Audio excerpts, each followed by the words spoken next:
te la pierdas, campeón. ¿Qué tal? ¿Cómo andan? ¿Qué dicen? Muy buenas tardes. Aquí estamos comenzando Que Vuelvan las Ideas. Estamos sobreviviendo. No sé, un insecticida que tiró Alejandro Imú, no sé qué tiró. Sí, nos distrajimos un minuto y el tipo nos roció con alguna cosa. Con algo. No sabemos bien qué es.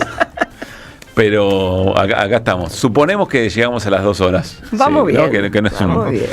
Bueno, ¿qué tal? ¿Qué dicen? Hola Gaby, ¿cómo estamos? Hola, ¿cómo va? Hola Luis Pablo. Hola ambos, ¿qué dicen? Good afternoon. Empezamos Tenemos que empezar a practicar, Mr. President. Bueno, yo... La verdad es que siento que no... no. Sí, no sé qué nos pasa. A ver, somos... Nos mató. Sí, somos muy resistentes a los productos tóxicos. Sí, pero acostumbrate porque tiren, ahora... Tiren con lo además, Alejandro por algún motivo que debe haber sido un buen motivo, tiró y se fue. Sí. Claro, él salió. No se queda, no se ya queda. Nos tiró a nosotros. No, iba a decirle sencillamente, creo que no estamos entendiendo la gravedad de la escena. Y lo digo sonriente, como para matizar un poco la cosa. Y porque además, bueno, siempre las cosas se complican y siempre lo lindo es encarar las dificultades, ¿no? De eso estamos hechos y hechas, sobre todo en esta linda región. ¿A qué me refiero en concreto? Cosas que se pueden ver en las últimas 24 horas, les diría, ¿no? Por un lado, lo manifiesto. Hoy estaba escuchando al presidente estadounidense en Naciones Unidas. Habló primero Lula y habló luego Donald Trump.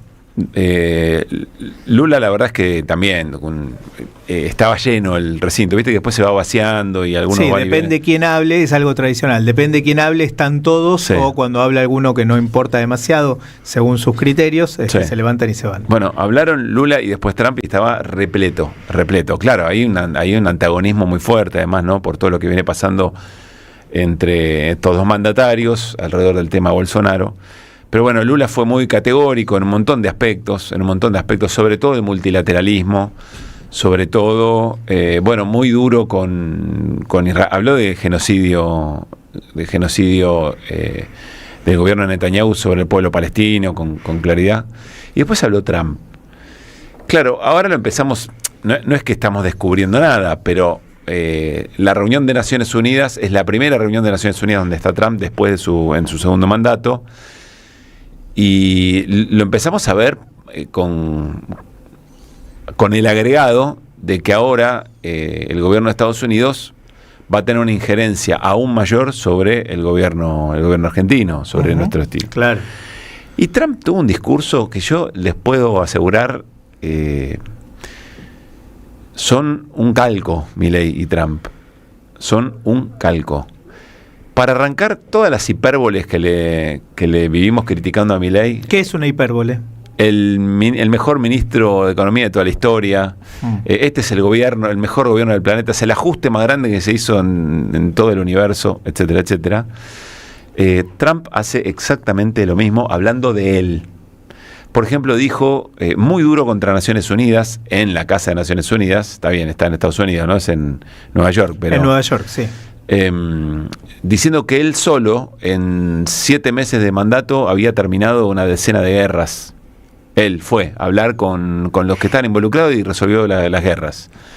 Dice, bueno, se complicó un poco Ucrania y mi amigo Putin, pero bueno, no sé qué. Y Naciones Unidas no hizo nada. Yo lo hice. Me deberían dar el Premio Nobel de la Paz. Igual que Milei, claro. Con el de economía, ¿no? Respecto de las nuevas, las energías renovables, también son una gran mentira, son una farsa.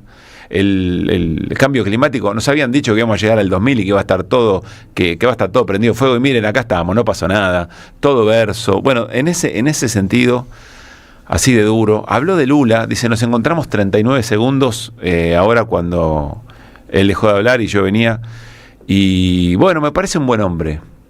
Como me parece un buen hombre, le dije que está bien, que nos vamos a juntar. Pero porque me parece que es un buen hombre, si no, no me junto. Y lo que pasa es que la verdad está haciendo un papel muy pobre Brasil, muy pobre. Y entonces empezó a criticar a Brasil. Hablando de Europa, de lo cómo estaba encantado con Europa, me encanta Europa, pero la verdad, qué venida menos que está. lo que no hacen respecto de un montón de situaciones. Bueno, terrible. ¿Y por qué lo vemos contra? Porque Argentina va camino a ser una suerte de apéndice de Estados Unidos. Sí. Así está planteado el tema, ¿no? Sí, está planteado así y poco discutido así, diría yo. Me parece que se está perdiendo de vista. Si vos repasás programas de televisión, de radio, portales de los distintos medios de comunicación, aparece la noticia de los fondos que desenvolvería en sus distintas versiones. Todavía no hay una letra chica, por supuesto, de todo eso. Pero dicen que puede ser una guita grande. Puede ser una guita grande, no necesariamente de un único lugar, una combinación de distintas cuestiones, ¿no? La verdad no lo tengo claro, no lo sé, pero en cualquiera de los casos no se habla de la moneda de cambio. No, eso no aparece en ningún lado. Bueno, ¿y qué va a tener que hacer Argentina a cambio de todo esto? ¿Es simplemente apoyar al gobierno de Javier Milei para que Argentina pueda recibir inversiones, para que los grandes inversores internacionales vean a la Argentina como un lugar donde depositar el dinero? ¿Es eso? Está claro que no. Está claro que no, que hay un pedido a cambio, que en el mejor de los casos se trata de alguna cosa, en el mejor de los casos, de algún recurso natural. Tiendo más a pensar que no, que en realidad es el planteo de, bueno, Argentina a partir de ahora es un apéndice nuestro y vos hacés lo que nosotros te decimos en materia de recursos naturales y muchas otras cosas. Alguien se preguntaba por qué fue Petri a último momento en la comitiva, el ministro de Defensa, pero vamos por parte, porque es solamente tratar de pintar la escena, insisto, con la consigna de hoy. Creo que no tenemos idea de la gravedad del asunto. Primero, Trump en Naciones Unidas, en el momento en que se refiere al tema Palestina. Mirá. As everyone knows, I have also been deeply engaged in seeking a ceasefire in Gaza. Have to get that done. Have to get it done. Arranquemos de vuelta porque tengo que ir leyendo la traducción. Si podemos, Vicente querido, disculpas. Y sacamos el gráfico y se lo voy compartiendo. Como todos saben, también he estado profundamente involucrado en la búsqueda de un alto el fuego en Gaza. Esto puede decir que había conseguido la paz en un montón de lugares. Tenemos que conseguirlo. Desafortunadamente, Hamás ha rechazado repetidamente ofertas razonables para hacer la paz. No podemos olvidar el 7 de octubre, ¿no? El día del atentado de Hamás. Allí se sigue alimentando el conflicto. Algunos están buscando reconocer unilateralmente un Estado palestino. Es lo que está pasando cada vez más masivamente, ¿no? Las recompensas serían demasiado grandes para los terroristas de Hamás por sus atrocidades. Esto sería una recompensa por estas terribles atrocidades, dice Trump, incluyendo el 7 de octubre, incluso mientras se niegan a liberar a los rehenes o aceptar un alto el fuego. En lugar de darle a Hamás y darle tanto, porque han tomado tanto que esto podría haber sido resuelto hace mucho tiempo.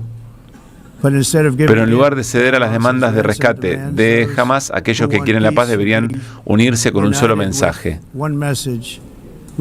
liberen a los rehenes ahora, solo liberen a los rehenes ahora. Bueno, después sigue en ese sentido, ¿no? No uno, no dos, dice después. A los 20, creo que son 20. Y lo aplaude el representante de Israel. Aplaude el representante de Israel, y en ese momento aplaudió buena parte no todo, pero buena parte sobre todo por la arenga de liberar a los rehenes, me da la sensación, pero bueno, todo el resto se lo escuchó en silencio y había algún murmullo, en algún momento se puso gracioso y alguien se reía, etcétera, etcétera. Bueno, de hecho se refiere también en buena parte de esa declaración a la decisión de Francia, Gran Bretaña y otros países de reconocer al Estado palestino, ¿no? Les habla directamente a ellos porque eso va a ocurrir ahora o ya ocurrió en las Naciones Unidas. ¿Por qué digo que es igual a Milei? Porque es él. Es él por encima del poder público, o él con la suma del poder público, por encima de las instituciones, por encima de la división de poderes, por encima de la gobernanza internacional. Esto es, a esto me refería. Después de haber un millón de diferencias entre Milei y Trump, pero esa idea de el poder soy yo y corto camino respecto de la arquitectura internacional en un sentido determinado, además, ¿no? Bueno, pero después se encontraron finalmente Milei y Trump. No fue una reunión a solas, no fue una suerte bilateral en una sala, no, fue una suerte de conferencia de prensa compartida. Por el lado de Trump estaba también Scott Bessent y otros funcionarios, y por el lado de Milei estaba Caputo, Karina Milei. Caputo me refiero al ministro de Economía. Karina Milei y algún funcionario más que ahora no recuerdo. Y también es interesante escucharlo a Trump, de qué manera le daba lo que él denomina un endorsement, un respaldo al propio Milei. Escuchen. Gracias a todos. Tenemos muchas reuniones reprogramadas, pero yo quería encontrarme con el presidente de Argentina y ambos queríamos encontrarnos con amigos. Él está haciendo un trabajo fantástico y voy a hacer algo que no suelo hacer. Le voy a dar un respaldo completo. Acabamos de darle un respaldo y muestra la impresión del tuit de Bessent que había llevado Milei. Tiene una elección por delante, estoy seguro que le va a ir bien, pero espero que esto lo asegure. Y al pueblo de Argentina los respaldamos al 100%. Creemos que ha hecho un trabajo fantástico, como nosotros. Heredó un desastre y lo que ha hecho para arreglarlo es bueno. Y Scott Bessent está trabajando con su país para que puedan tener un buen cosas que necesitan para hacerla. Argentina, para ser Argentina grande de nuevo. Es un honor para mí apoyar al presidente y al futuro presidente de Argentina, como diciendo, va por la reelección. Muchas gracias. Gracias, le dice Milei. No estuvo mal, ahora podemos irnos de acá. Se matan todos de risa. Está Bertie también. Le va a rescatar a Argentina, le dice, vamos a ayudarlos. No creo que necesite un rescate, dice Trump. Van a hacer un trabajo fantástico. Si mirás dónde estaban cuando se postuló por primera vez y dónde están ahora, Scott y yo diríamos que es bastante sorprendente el trabajo que ha hecho. Habla Scott Bessent, la transformación es increíble. Él y ella tenían que hacer el mismo tipo de trabajo. No sé a qué se refiere con ella. Están haciendo un muy buen trabajo. Lo hemos visto de cerca. Hemos trabajado con él y la gente argentina. Ahora viene otra repregunta sobre, en concreto, ¿no?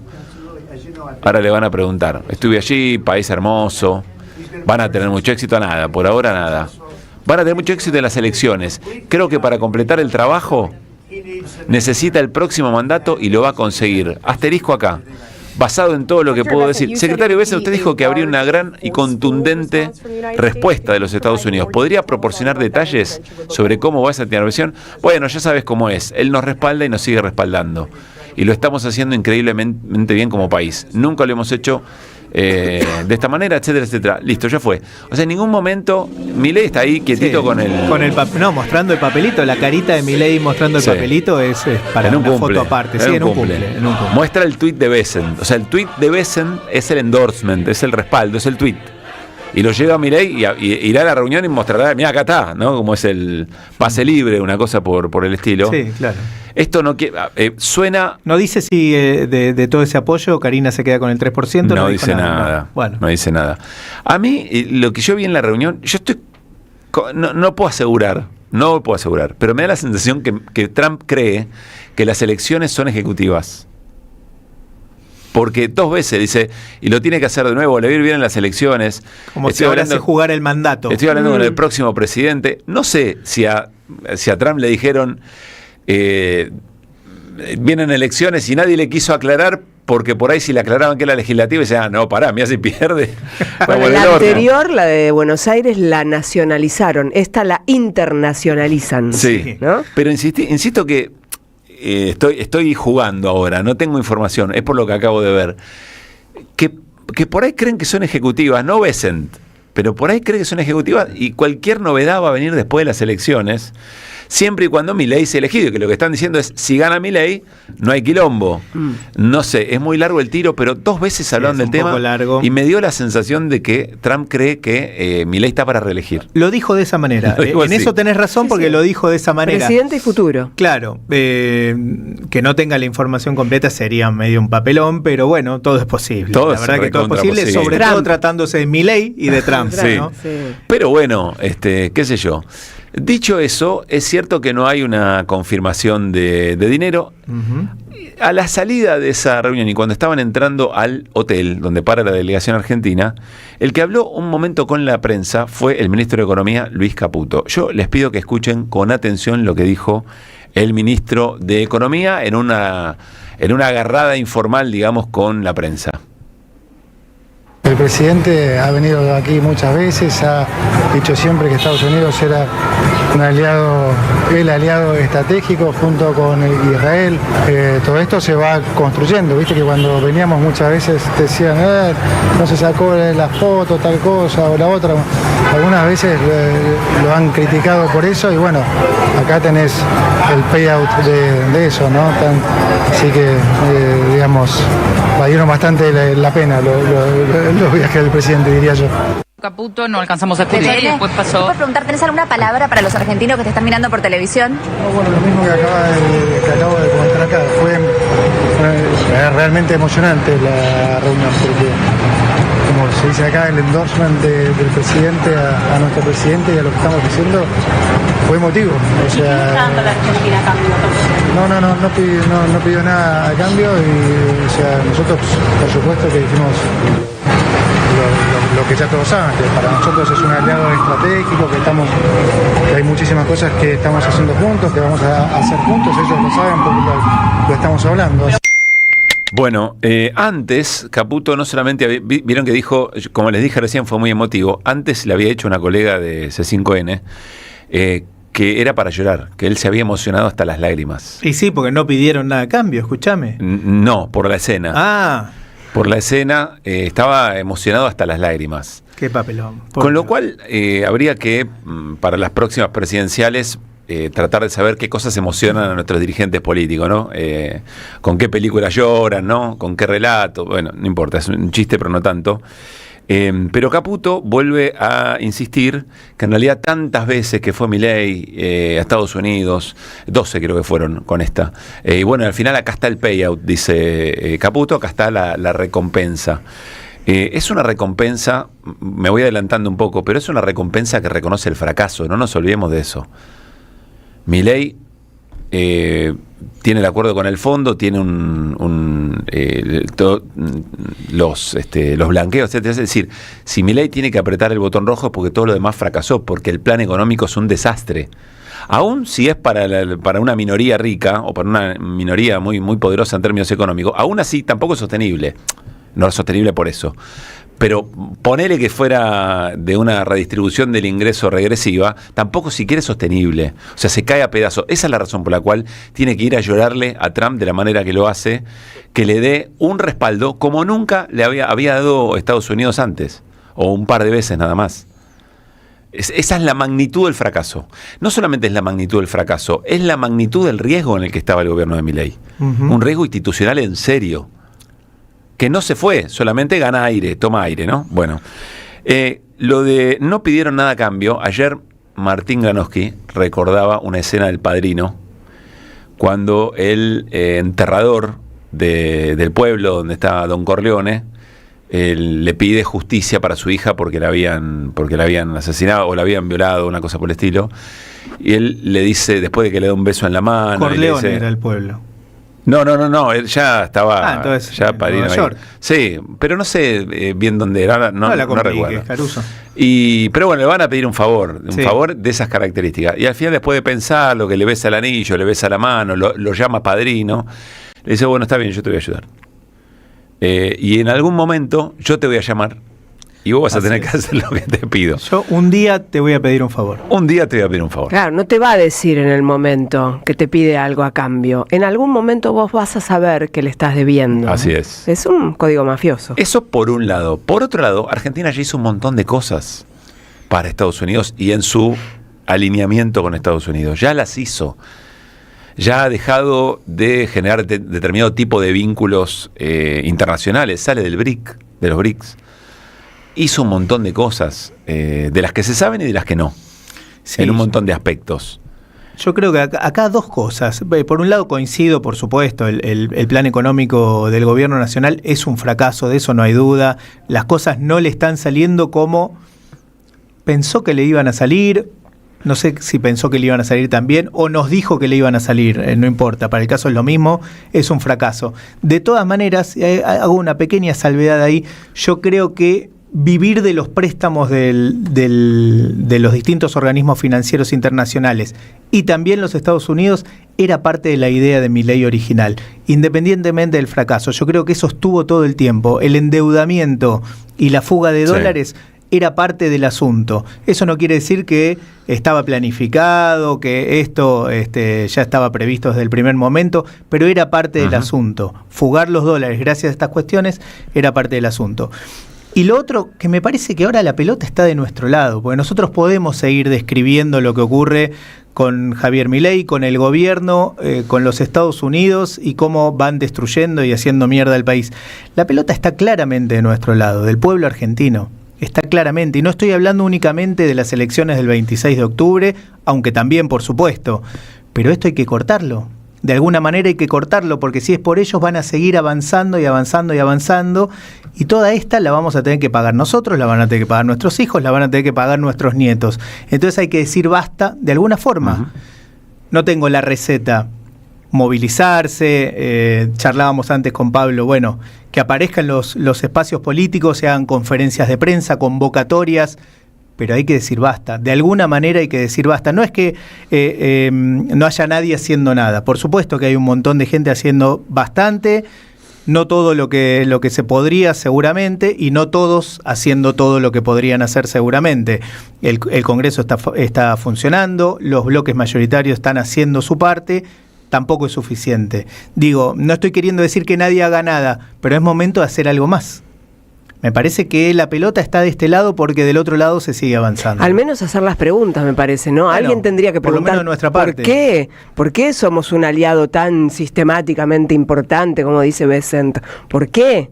¿Por qué vamos a pagar y seguir pagando miles de millones de dólares en deuda? ¿Por qué? Que alguien explique por qué.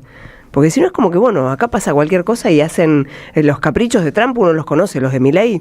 Bueno, nuestro Congreso debiera frenarlo. Por supuesto que hay una lectura que es correcta, que es que Argentina para el gobierno de Trump en este momento de la región es un aliado sistémico por muchas razones. En su pelea con China, Trump también está en disputa por su propia hegemonía de Estados Unidos. Y en ese sentido, bueno, también hay preocupación, ¿no?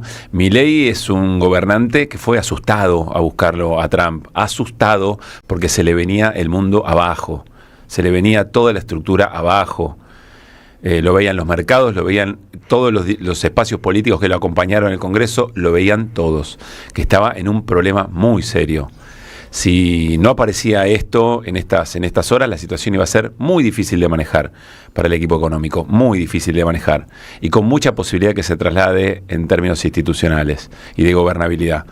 El apoyo, el gesto de Estados Unidos es muy importante, es muy fuerte, tiene mucho impacto. No hay que desmerecerlo. Tiene mucho impacto y seguramente reacomoda las expectativas de tal manera que le va a dar aire a Milei. Podemos hablar de eso más adelante. ¿Hasta cuándo? ¿Cómo? Etcétera. ¿Y cómo le llega a la gente? Perdón que yo siempre insista con lo mismo. ¿Qué lectura va a ser esa cosa macroeconómica, digo, ¿y qué le llega a la gente de esto? Hay un reconocimiento de este endeudamiento. De que no va a cambiar la situación económica. Entonces, de acá a las elecciones, seguro. Quizá pueda modificar la expectativa, la narrativa, el relato.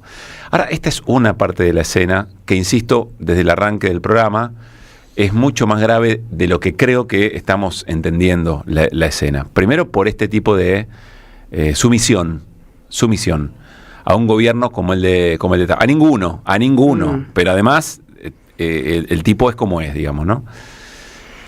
El otro elemento es que ayer el gobierno, o en estas horas el gobierno, sin que se moviera demasiado nada, hay reacciones, yo lo sé que sí.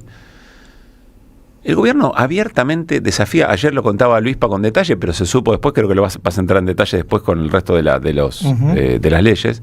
El gobierno decide no cumplir con lo que dice el Congreso Nacional. Hay reglas de juego institucionales en la división de poderes. Hay una ley, el presidente tiene el derecho constitucional de vetarla, el Congreso tiene la posibilidad de insistir y para insistir tiene que juntar muchas colas en los asientos. Y consiguió más de 2/3 para emergencia en discapacidad, para emergencia en pediatría y para el financiamiento de las universidades. Y el gobierno dice abiertamente, no la vamos a aplicar. Los ATN también.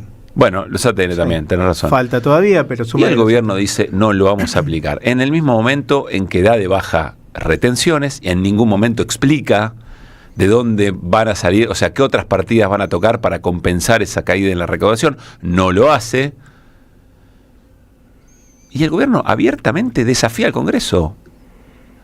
O sea, no es que hay otra instancia después de la insistencia posterior a un veto.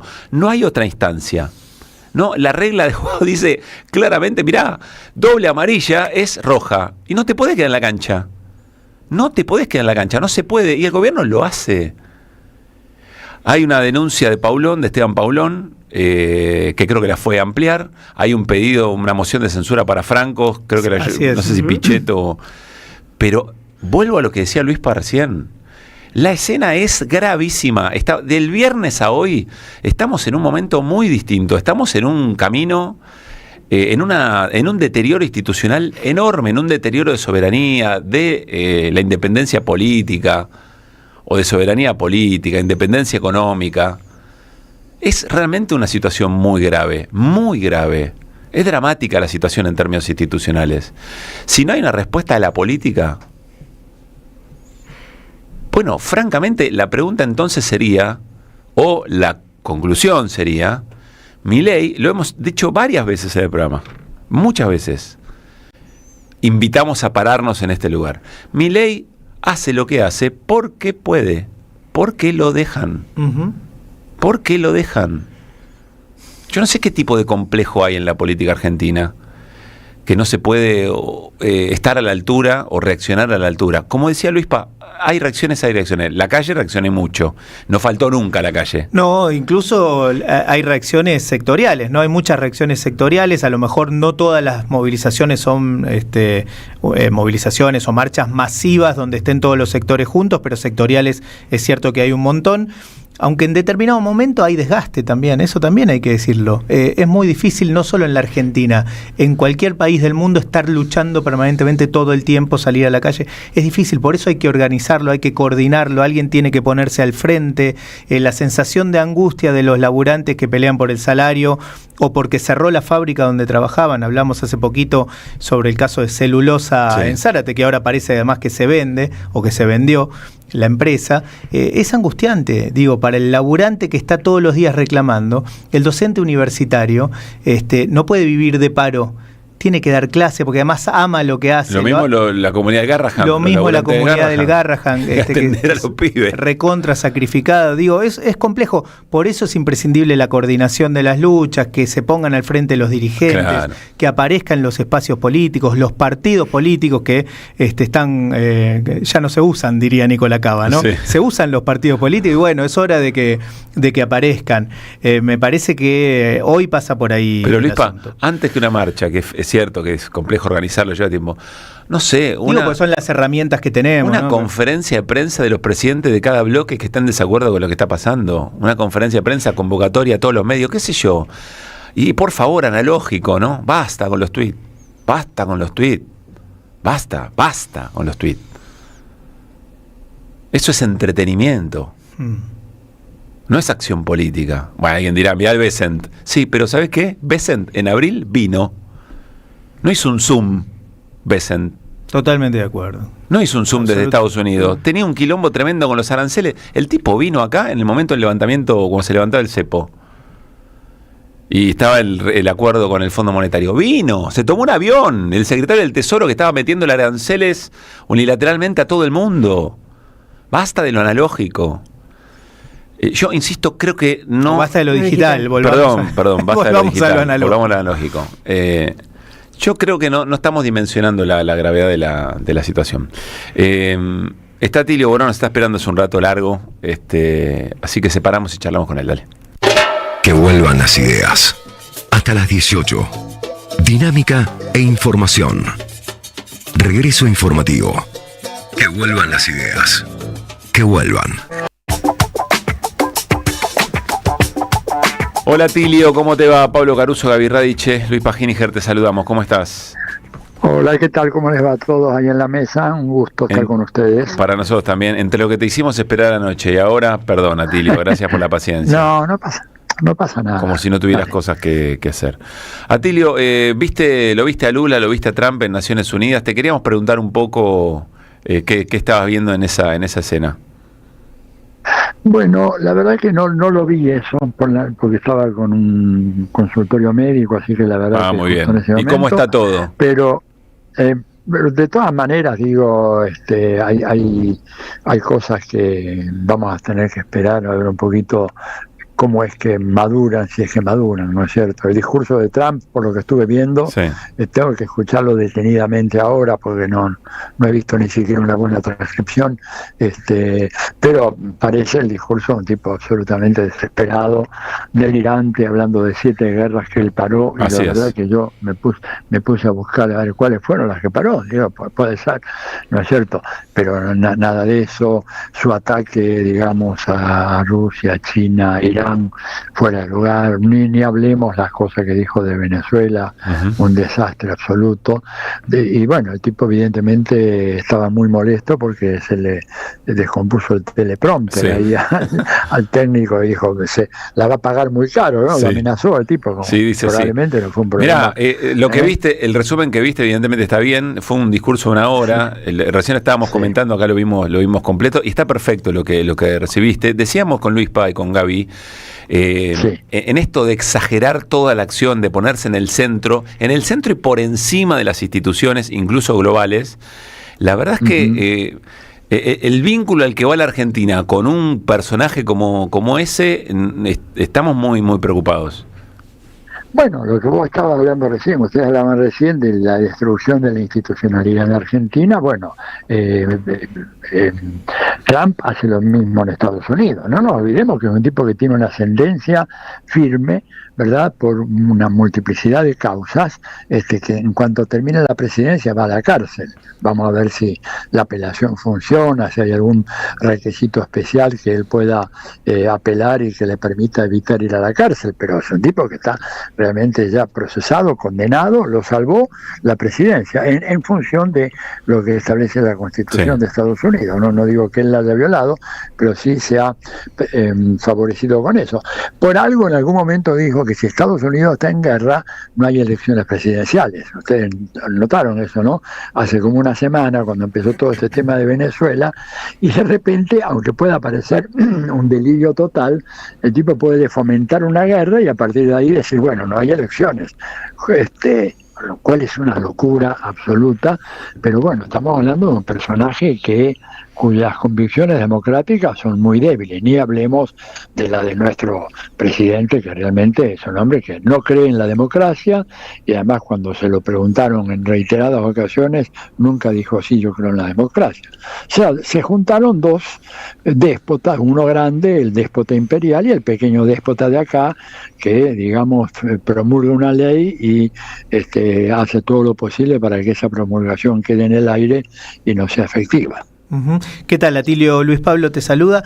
Ayúdanos a dimensionar cuál es el lugar real que tienen los Estados Unidos hoy en el escenario mundial, en la geopolítica, porque uno lo escucha a Trump parado así, con su soberbia, con su espíritu imperialista, como decías vos, y parece que, bueno, los Estados Unidos están pasando su mejor momento, comiéndose a los chicos crudos, avanzando con su industria, colocando toda su producción en distintos lugares del mundo. ¿Es esta la realidad en el tablero global, o por qué ataca a Europa de esa manera? Digo, para terminar de hacernos el panorama, ¿no? No, es un delirio absoluto que no tiene ningún fundamento. Vamos a ver. Él prometió que iba a terminar con la guerra en Ucrania en 24 horas, lo dijo, ¿verdad? Eso fue hace 8 meses, ni noticias. En este momento la situación de los Estados Unidos en el sudeste asiático está debilitada, porque se está peleando con Corea del Sur, que es uno de sus aliados principales. Está mandando de vuelta migrantes que estaban legalmente en los Estados Unidos, los está mandando de vuelta a Corea del Sur. Repito, Corea del Sur, no la otra, ¿no? Perdón, Atilio, todo lo referido a la migración, el discurso de Trump fue terrible. Básicamente dijo, los males de este tiempo son el discurso medioambiental y la inmigración. Sí. Bueno, la inmigración que él llama la invasión. Sí. ¿Verdad? Y esto es algo que, por ejemplo, el tipo que mataron los otros días, Charlie Kirk, que me parece un acto absolutamente deleznable su asesinato, pero ha sido un gran cultor de la violencia. Kirk decía, por ejemplo, de que había un proyecto, en esa idea conspiracionista que tiene gran parte de la derecha americana, había un proyecto para recambiar o reconstruir la trama etnográfica y demográfica, que lo siente los Estados Unidos, reemplazar la población blanca, cristiana, tradicional, por estos más hordas de inmigrantes, asesinos, violadores, narcotraficantes, etcétera. Discurso nazi, digamos. Y esto lo dice también Trump, ¿no es cierto? Uh-huh. Entonces, pero volvamos al punto, ¿qué influencia Estados Unidos? Sí, porque sorprende, si Estados Unidos no tiene esa hegemonía que dice tener, ¿por qué el resto del mundo tampoco se le planta como para decirle, bueno, pará un poquito la mano, que esto no es así, ¿no? Bueno, se le está plantando. Es decir, yo creo que cuando uno mira, por ejemplo, todas las iniciativas que trató de llevar adelante Trump, por ejemplo, en Ucrania fracasaron todas completamente. No puede manejar la situación de Oriente Medio y no puede por una razón muy simple que lo explicó Jeffrey Sachs, que es un economista muy prestigioso en Estados Unidos, cuando le preguntaron, bueno, ¿por qué Estados Unidos no cambia su política hacia Medio Oriente y hacia Israel para impedir el genocidio? Jeffrey Sachs dijo, es que acá hay un error en su pregunta. La política de Estados Unidos hacia Medio Oriente e Israel la realiza el Estado de Israel y el gobierno de Israel. Estados Unidos simplemente ejecuta las decisiones fundamentales que toma el Estado de Israel. Esa es la razón por la cual está bancando un genocida, ¿no es cierto?, y a un régimen genocida como el que hoy en día gobierna Israel. Después, en Asia, que es el centro de gravedad de la economía mundial, Estados Unidos está realmente en una situación muy desairada, porque la potencia económica de China, el crecimiento de China, el crecimiento de la India, la resurrección inesperada de Rusia, a la cual dieron por muerta, a principios del siglo, habla de ahí la conformación de un triángulo que es muy amenazante para Estados Unidos. Uh-huh. Y tiene una Europa que Estados Unidos contribuyó a destruir, porque eso hay que decirlo. Estados Unidos fue el causante fundamental de este proceso de debilitamiento europeo. Por empezar, apoyaron el Brexit, o sea, sacaron a Gran Bretaña de Europa, dejaron a Europa debilitada, y luego prácticamente la subestimaron, la marginaron de todas las decisiones fundamentales. Razón por la cual, por ejemplo, cuando se discute temas sobre Medio Oriente, países que fueron fundamentales en la construcción del escenario que hoy tenemos lamentablemente en Medio Oriente, por ejemplo Inglaterra, recordemos la resolución Balfour y todo lo demás que dio origen finalmente en 1948 a la teoría de los dos estados. Bueno, hoy en día Gran Bretaña no cuenta en ese conflicto, ni cuenta Francia. O sea, Estados Unidos además les ha impuesto una cosa vergonzosa como ser la obligación de comprar algo así como 750 mil millones de dólares en armas o en gas de los Estados Unidos. Bueno, Tilio, hunden a esa economía. La caracterización que hace Trump de salvando al Reino Unido, creo que estuvo hace poco en Reino Unido, que hace de Europa es tremenda, es muy... En un momento le dice, bueno, ya es hora de que dejen de discursear y que tomen acciones en concreto. No puede ser que le compren tanto petróleo que le compren tanto gas a Rusia. Dice, no puede. ¿Cómo le compran tanto al enemigo? Bueno, fue muy... Y otra cosa me llamó la atención y por la que te quería preguntar, es la caracterización que hace de Naciones Unidas. Dice, yo hice mucho más que Naciones Unidas por la paz, no hacen nada, no sirven para nada, le dijo. Bueno, es absolutamente injusto en el sentido de pensar que él sí está haciendo algo, pero donde sí tiene razón es que el sistema de Naciones Unidas es un sistema que ya ha perimido por completo. Uh-huh. No tiene ninguna capacidad de cumplir las funciones por las cuales fue creada, ¿verdad? En la famosa Convención de San Francisco, por ejemplo, una de las cláusulas fundamentales de la Carta de las Naciones Unidas es la penalización de cualquier intento de genocidio. Y se dispone en la Carta de Naciones Unidas y toda la reglamentación posterior que en ese sentido la las Naciones Unidas tienen que organizar una fuerza militar donde sea para impedir el avance del genocidio, cosa que las Naciones Unidas no han hecho.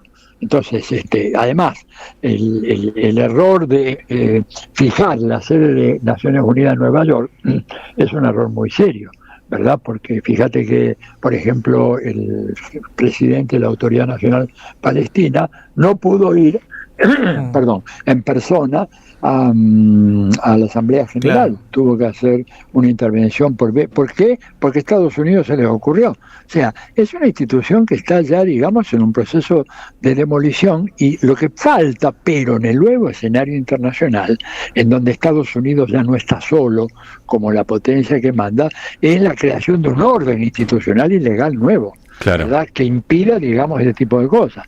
Se está avanzando en eso en algunos terrenos, en el terreno financiero, por ejemplo, para evitar el famoso SWIFT, ese que es el que regula todas las transacciones financieras internacionales y que son controladas por el Departamento de Tesoro.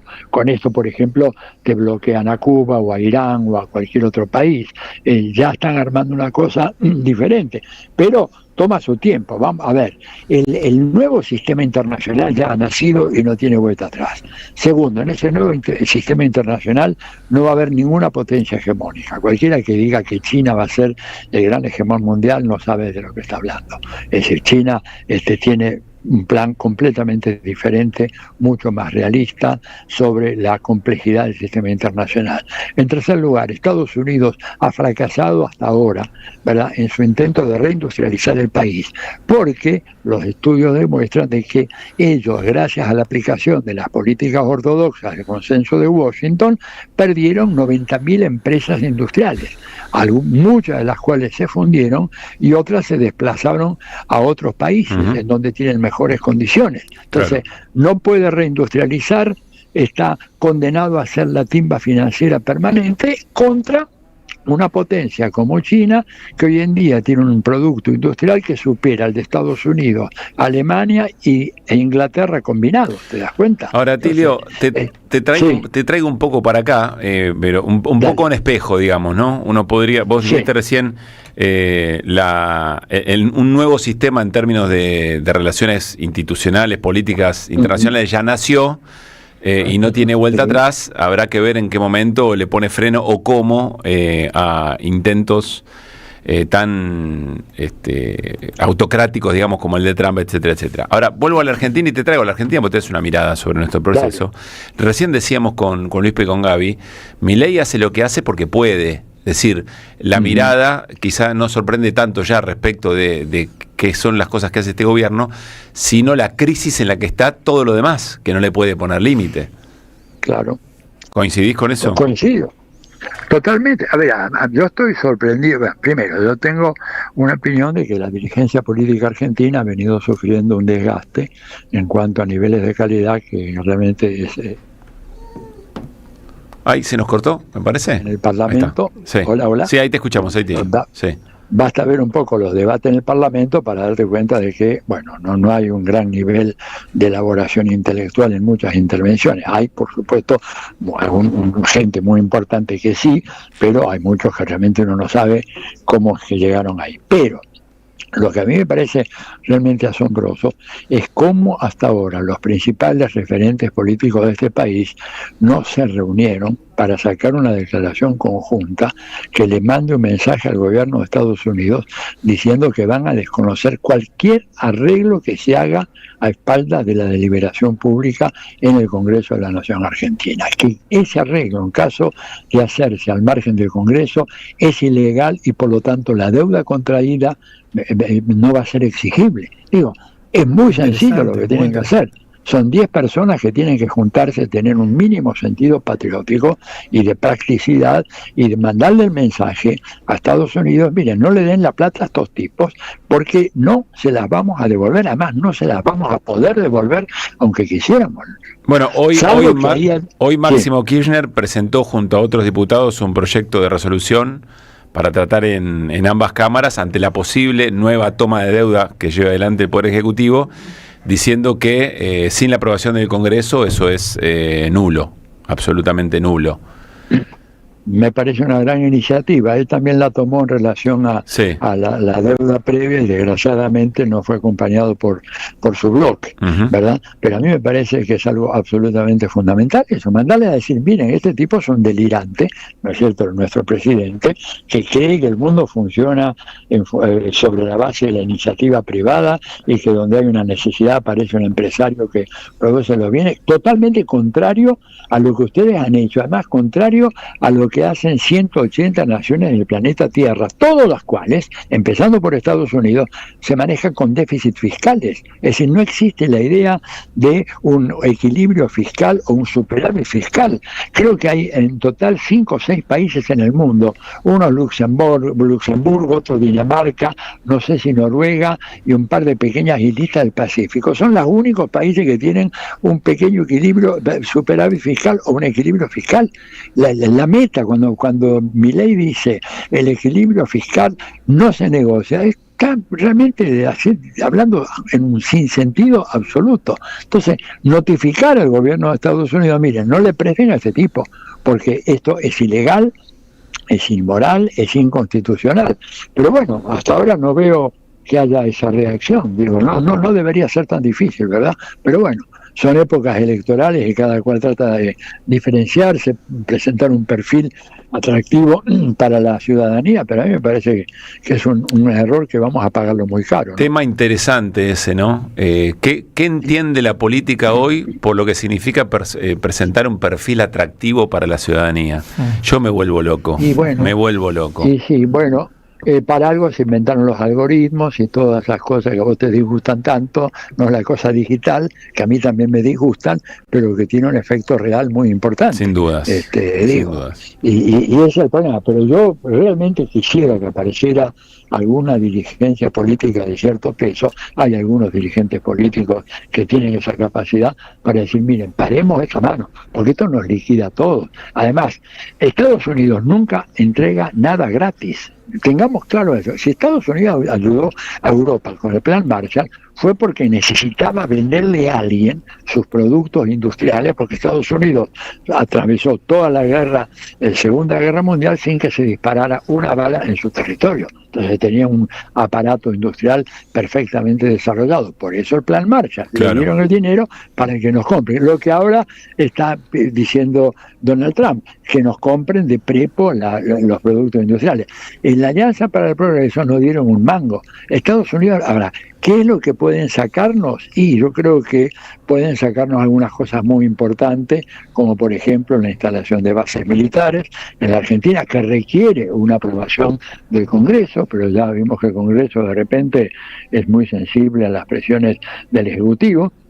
Pueden además obligarnos a romper relaciones con China, por lo menos relaciones económicas, no diplomáticas, lo cual sería una catástrofe para Argentina, porque si hay un país con el cual hay una complementación económica, que diría yo, óptima, es con China. Claro. Digo, ¿a quién le va a vender soja este país una vez que los chinos ya no te compran? ¿A Estados Unidos, a Brasil? ¿A quién se Con va? Estados Unidos somos competitivos, no. Por eso, no complementarios. y con Brasil también, pero ellos están obsesionados con sacar a China del hemisferio occidental, que es una misión imposible, absolutamente imposible, porque los intereses económicos, aún de gobiernos muy proamericanos, por ejemplo el caso del gobierno de Gabriel Boric en Chile, el primer comprador de la producción minera de Chile es la China.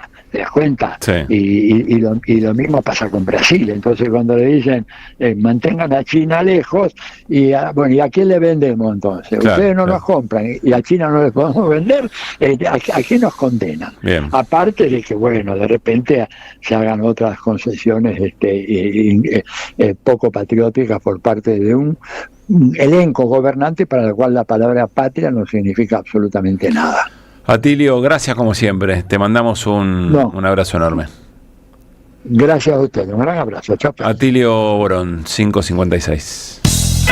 Deja tu mensaje en nuestra línea de oyentes de WhatsApp. 11 3200 0530. Saverio el Cruel. El clásico de Roberto Arlt se presenta en su segunda temporada con dirección de Gabriela Villalonga. La crueldad, la violencia y la farsa en el seno de las clases dominantes bajo la mirada ácida del autor que cobra vigencia en estos tiempos de tecnocapitalismo brutal. Un material necesario para reflexionar sin perder el humor sobre quién es realmente el cruel en un presente individualista y precarizado. Saverio el Cruel, todos los domingos a las 17 en el mítico Teatro Payró, San Martín 766, Ciudad de Buenos Aires. Alimentos cooperativos. Producción y comercialización de productos cooperativos y de agricultura familiar. Envíos a todo el país. Por pedido, envía tu mensaje al 11 34 31 2928. Seguinos en Instagram como @alimentos cooperativos. Novedades en Ediciones Continente. FMI. La trama oculta de la deuda, impunidad y poder de Alejandro Olmos Gaona. El acuerdo de Javier Milei expone una larga lista de sometimientos a las pretensiones del Fondo Monetario Internacional, del que existe un total desconocimiento sobre su estructura normativa. Un libro que pone en evidencia todo lo que no se sabe. Ediciones Continente. Editamos futuro con memoria.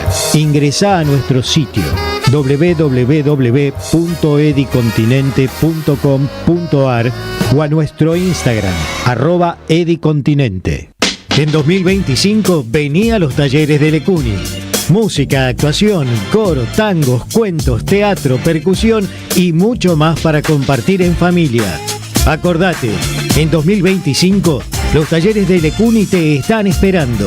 Informes e inscripción, informes.ecuni@gmail.com y seguinos en Facebook, Espacio Cultural Nuestros Hijos, y en Instagram, @ecuni.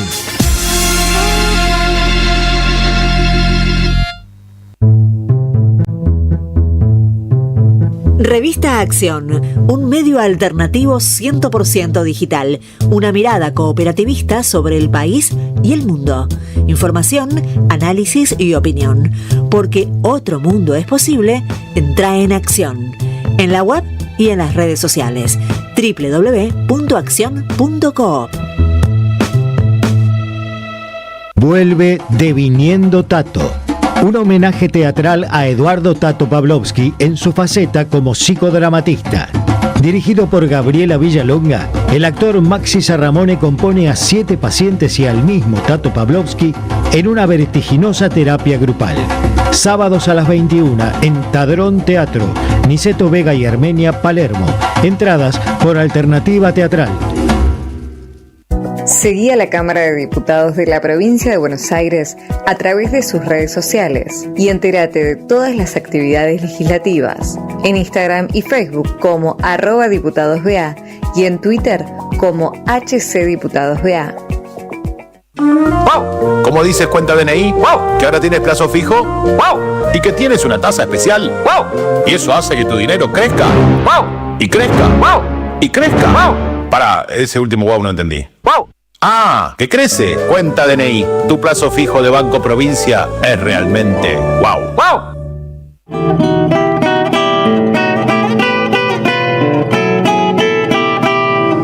Juan Falú y Marcelo Mogilevsky presentan su nuevo disco, Falú Mogilevsky 2024 en vivo en Montevideo. El domingo 28 de septiembre a las 20 en Catalinas Sur, Pérez Galdós 93, La Boca. Entradas anticipadas con descuento por Alternativa Teatral. Produce Don Narciso. Auspicia AM530 Somos Radio. En 2025 vení a los talleres de Lecuni.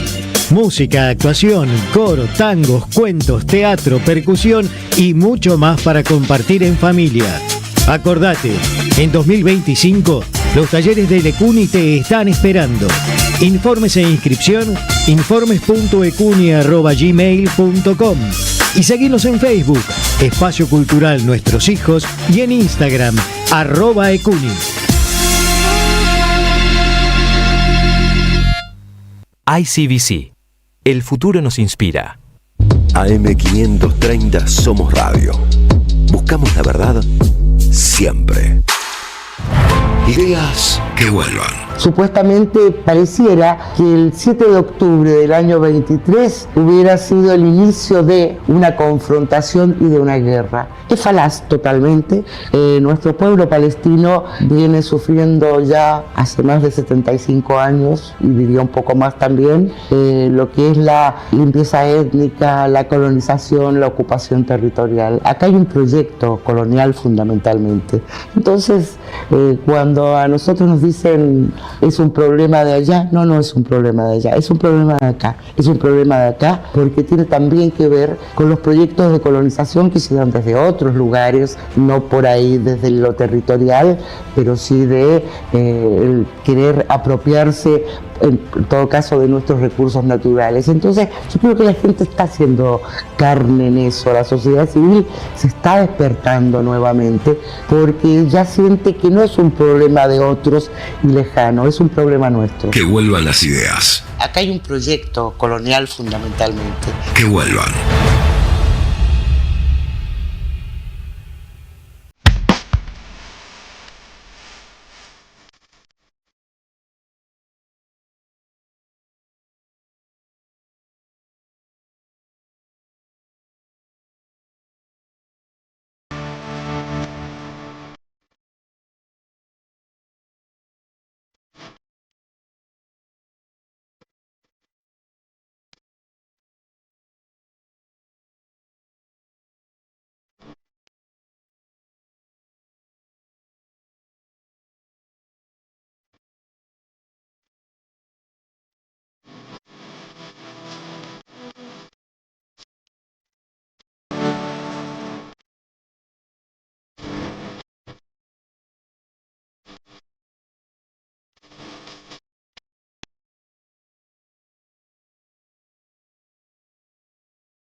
Cinco y 5 de la tarde y estamos disfrutando. De No Te Va a Gustar. De No Te Va a Gustar. Qué lindo.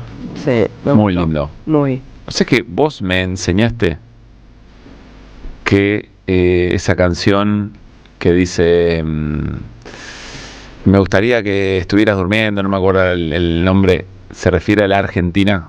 Ah, me encantaría. Y cada vez que la escucho no puedo. Que estuvieras dormida. ¿Ves? Eso me emociona a mí, no Trump. Caputo. No, bueno, sí, claro. Eso sí me emociona esa canción. Sí, claro, y en cada una de las circunstancias en las cuales Emiliano Branchari, nacido en Munro, la cantó acá en su patria, siempre son muy significativas, muy fuertes. Muy bien. Sí. Bueno, Radiche. Bueno, ahí está, ahí suena un poquito, mirá. Para que puedas aguantarte.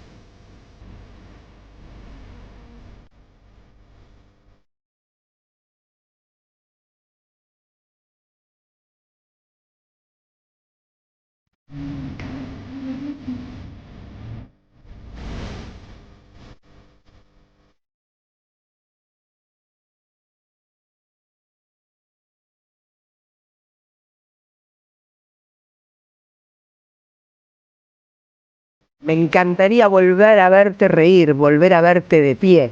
No, hay que darle hacia la patria. Es hermoso, sí. Hermosa canción. Siempre pensé que era ¿A una chica? O un chico, no sé, una pareja. Pero... No, Es de un amor más profundo. Sí.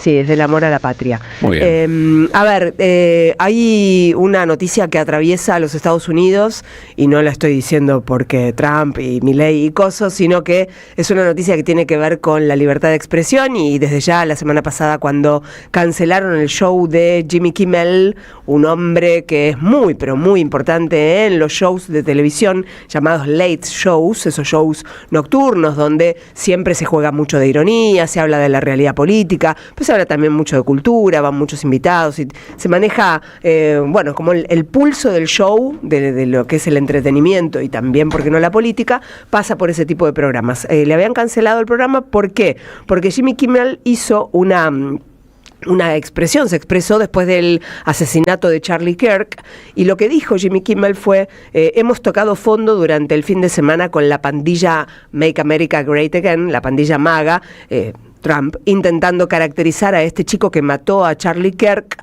como algo distinto a uno de ellos. Esto es lo que dijo, y lo que cayó mal, bueno, generó automáticamente una presión por parte del gobierno y por parte de la casa matriz, que es Disney, ABC, y le levantaron el programa, se lo cancelaron por tiempo indeterminado. O sea, básicamente lo que dijo es: esa violencia es la de ustedes. Es la de ustedes. Exacto. Esa violencia, no se quieran despegar tanto de eso, que esa violencia es la propia de ustedes. Nada mal.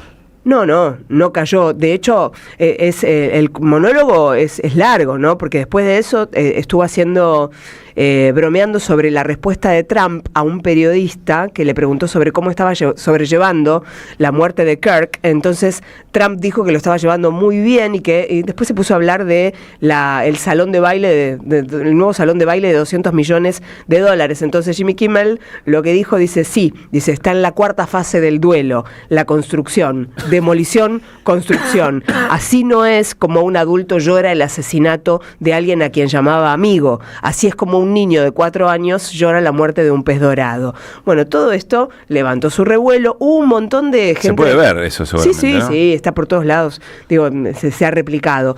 Lo que también se replicó fue una carta que hicieron un montón de artistas. Y acá aparecen nombres que conocemos mucho por todos los años de películas, etcétera. Desde Tom Hanks a Meryl Streep, pasando por Jamie Lee Curtis, por un montón de Natalie Portman, Jennifer Aniston, un montón de nombres rutilantes que firmaron una carta pidiendo por la libertad de expresión. Algo que los estadounidenses siempre lo tienen como una gran bandera.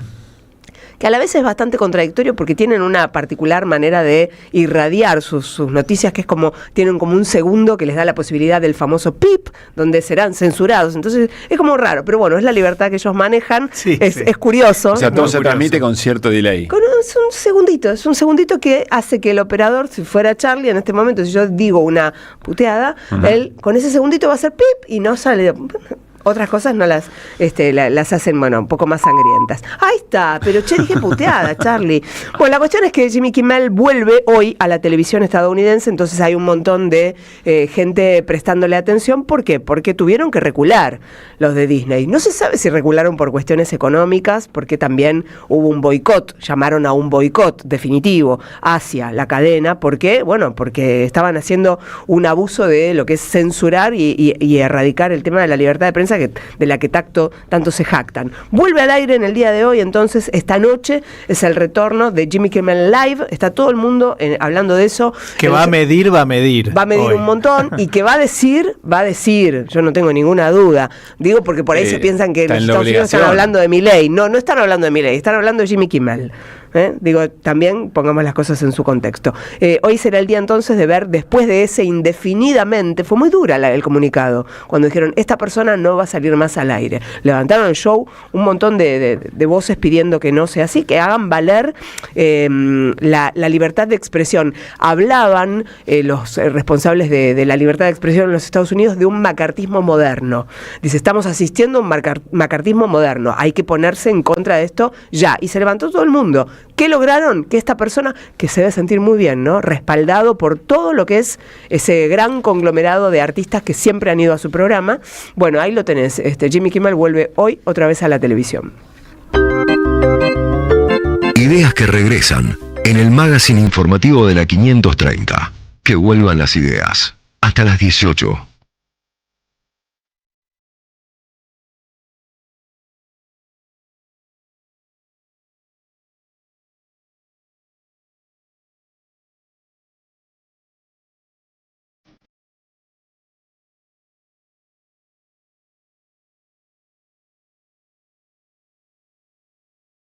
5 de la tarde, 11 minutos. Enseguida hablamos con Daniel Arroyo, que es el autor de la ley de emergencia en discapacidad. Esa que el gobierno, a pesar de que con 2/3 el Congreso insistió con esa ley, decide no llevarla adelante. Solo decirles de agenda deportiva, hoy 7 de la tarde, la revancha de Racing Vélez. Partidazo, y vos me tenés ocupado a esa hora, qué bárbaro, es un partidazo, de verdad. Pero, a lo mejor llegamos para los penales, mirá. Sí, para el segundo tiempo. Segundo tiempo, camino al otro laburo. Penales, ponele. Bueno, el global va 1-0. Racing ganó 1-0 en el Amalfitani. Hoy se juega en el Cilindro. Y también 21-30, la revancha de Fluminense-Lanús. Ganó Lanús el partido de ida aquí en el sur, 1-0.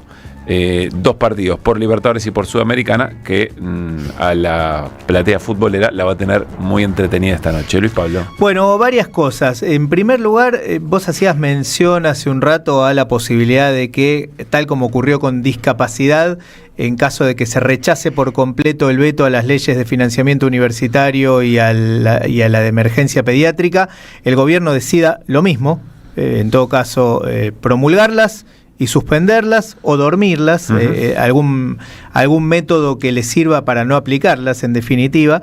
Y desde tanto de la comunidad universitaria como de la comunidad en salud ya están en alerta porque eso puede ocurrir.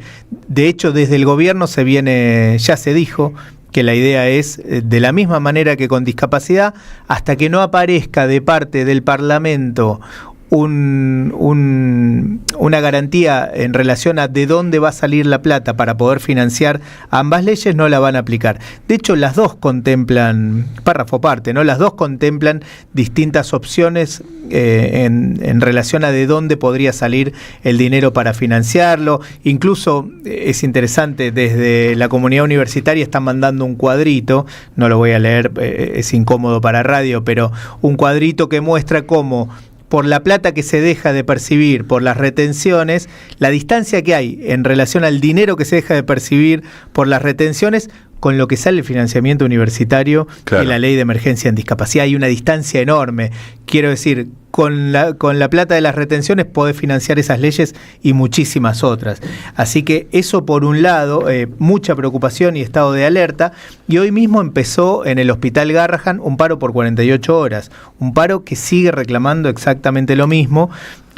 Aumento salarial, presupuesto para el funcionamiento del hospital, y en el contexto de este paro que empezó hoy y que va a seguir en el día de mañana, por supuesto garantizando las guardias mínimas de funcionamiento para atender a los chicos y chicas que necesiten ser atendidos, el gobierno nacional anuncia de la nada un bono extraordinario para el personal del Hospital Garrahan, en principio para el personal asistencial, 450.000 pesos por mes, un bono de 450.000 pesos por mes, y para el personal administrativo, no para el asistencial, y para el administrativo, de 350.000 pesos por mes, que fue anunciado como una suerte de incremento salarial no remunerativo por las autoridades del Hospital Garrahan y el gobierno también por parte del ministro de Salud, Lugones.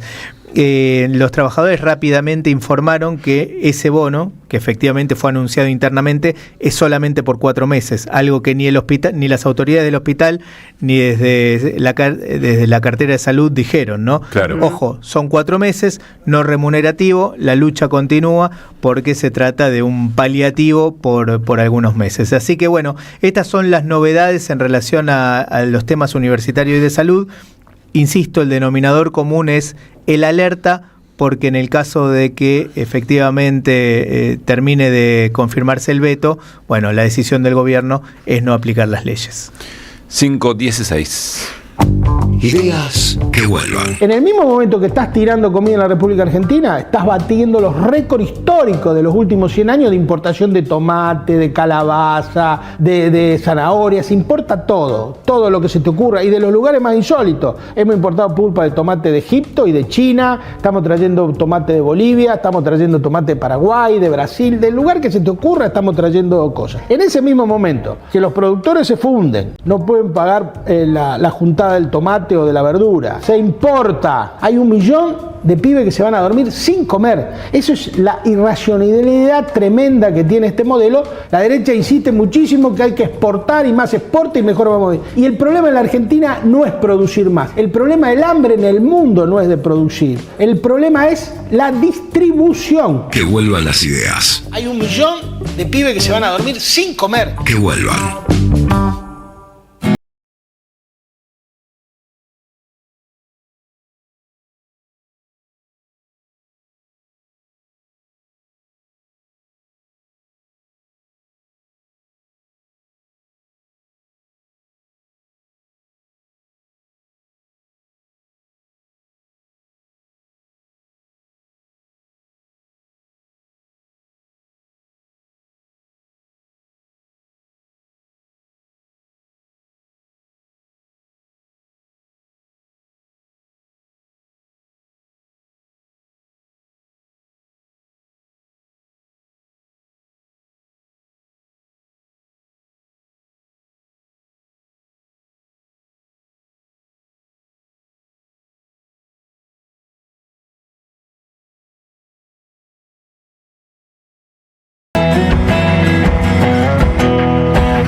De la tarde, 18 minutitos. Tengo una muy buena noticia para Luis Pablo Giniger. Epa, al fin, una para este lado. Bueno. Sí, tengo una muy buena noticia. Pero es muy buena. ¿Cuál es la noticia? Es muy buena.